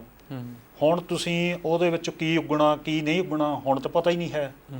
ਹੁਣ ਤੁਸੀਂ ਉਹਦੇ ਤੇ ਕੋਈ ਕੇਸ ਦਰਜ ਕਰ ਦਿਓ, ਕਿਸੇ ਦਾ ਲਾਇਸੈਂਸ ਕੈਂਸਲ ਕਰ ਦਿਓ, ਨਾ ਕਰ ਦਿਓ, ਸੱਪ ਨਿਕਲਣ ਤੋਂ ਬਾਅਦ ਲੀਕ ਪਿੱਟਣ ਵਾਲਾ ਹੋ ਜਾਂਦਾ। ਉਹ ਕਿਸਾਨਾਂ ਦਾ ਜਿਹੜਾ ਮੁਸ਼ਕਲਾਂ ਭਰਿਆ ਸਮਾਂ ਜਿਹੜਾ ਆਉਣਾ, ਜਦੋਂ ਮਾੜਾ ਬੀਜ ਬੀਜਿਆ ਜਾਣਾ, ਕਿਸਾਨ ਨੇ ਉਹ ਉਗਾ ਲੈਣਾ, ਉਗਾਉਣ ਤੋਂ ਬਾਅਦ ਜਦੋਂ ਉਹਦੀ ਮਾਰਕੀਟਿੰਗ ਹੋਣੀ ਆ, ਜਦੋਂ ਉਹਦੀ ਮੰਡੀਕਰਨ ਹੋਣਾ, ਤੇ ਉਦੋਂ ਕਿਸੇ ਨੇ ਵੀ ਮਤਲਬ ਪੁੱਛਣਾ ਨਹੀਂ ਹੈਗਾ, ਨਾ ਪ੍ਰਾਈਵੇਟ ਖਰੀਦਦਾਰ ਨੇ ਨਾ ਦੂਜੇ ਨੇ। ਜਿਵੇਂ ਆਪਾਂ ਪਹਿਲਾਂ ਦੇਖਿਆ ਵੀ FCI ਤੇ ਖਤਮ ਹੋਣ ਵਾਲੇ ਪਾਸੇ ਵੱਲ ਨੂੰ ਖਰੀਦ ਉਹਦੀ ਜਿਹੜੀ ਆ FCI ਦੀ ਖਤਮ ਹੋਣ ਪਾਸੇ ਵੱਲ ਨੂੰ ਤੁਰ ਪਈ ਆ, ਤੇ ਕਿਸਾਨਾਂ ਲਈ ਸੰਕਟ ਜਿਹੜਾ ਆ ਆਉਣ ਵਾਲੇ ਸਮੇਂ ਦੇ ਵਿੱਚ ਹੋਰ ਜ਼ਿਆਦਾ ਡੂੰਘਾ ਹੋਣਾ ਆ, ਇਸ ਦੌਰ ਦੇ ਵਿੱਚ ਵੀ, ਇਸ ਮਸਲੇ ਤੇ ਵੀ।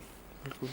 ਤੇ ਗਿੱਲ ਸਾਹਿਬ, ਸਾਨੂੰ ਸਮਾਂ ਜਿਹੜਾ ਆ ਉਹ ਜ਼ਿਆਦਾ ਇਜਾਜ਼ਤ ਜਿਹੜਾ ਹੁਣ ਨਹੀਂ ਦਿੰਦਾ, ਤੇ ਅੱਜ ਦੇ ਲਈ ਇੱਕ ਨਜ਼ਰ ਪ੍ਰੋਗਰਾਮ ਵਿੱਚ ਇੰਨਾ ਹੀ, ਜਿੱਥੇ ਅੱਜ ਕਿਸਾਨਾਂ ਦੀ ਗੱਲ ਕੀਤੀ ਆ ਤੇ ਬਿਜਲੀ ਸੰਬੰਧੀ ਜਾਂ ਸਰਕਾਰੀ ਫੀਸਾਂ ਜਿਹੜੀਆਂ ਮੈਡੀਕਲ ਕਾਲਜ ਉਹਨਾਂ ਦੇ ਸੰਬੰਧੀ ਗੱਲ ਕੀਤੀ ਆ। ਕੱਲ੍ਹ ਅਸੀਂ ਹੋਰ ਨਵੇਂ ਮੁੱਦਿਆਂ ਦੇ ਨਾਲ ਲੈ ਕੇ ਤੁਹਾਡੇ ਮੂਹਰੇ ਹਾਜ਼ਰ ਹੋਵਾਂਗੇ, ਤੇ ਤੁਹਾਡਾ ਬਹੁਤ ਬਹੁਤ ਧੰਨਵਾਦ ਜੀ ਇਹ ਟਾਈਮ ਦੇਣ ਦੇ ਲਈ।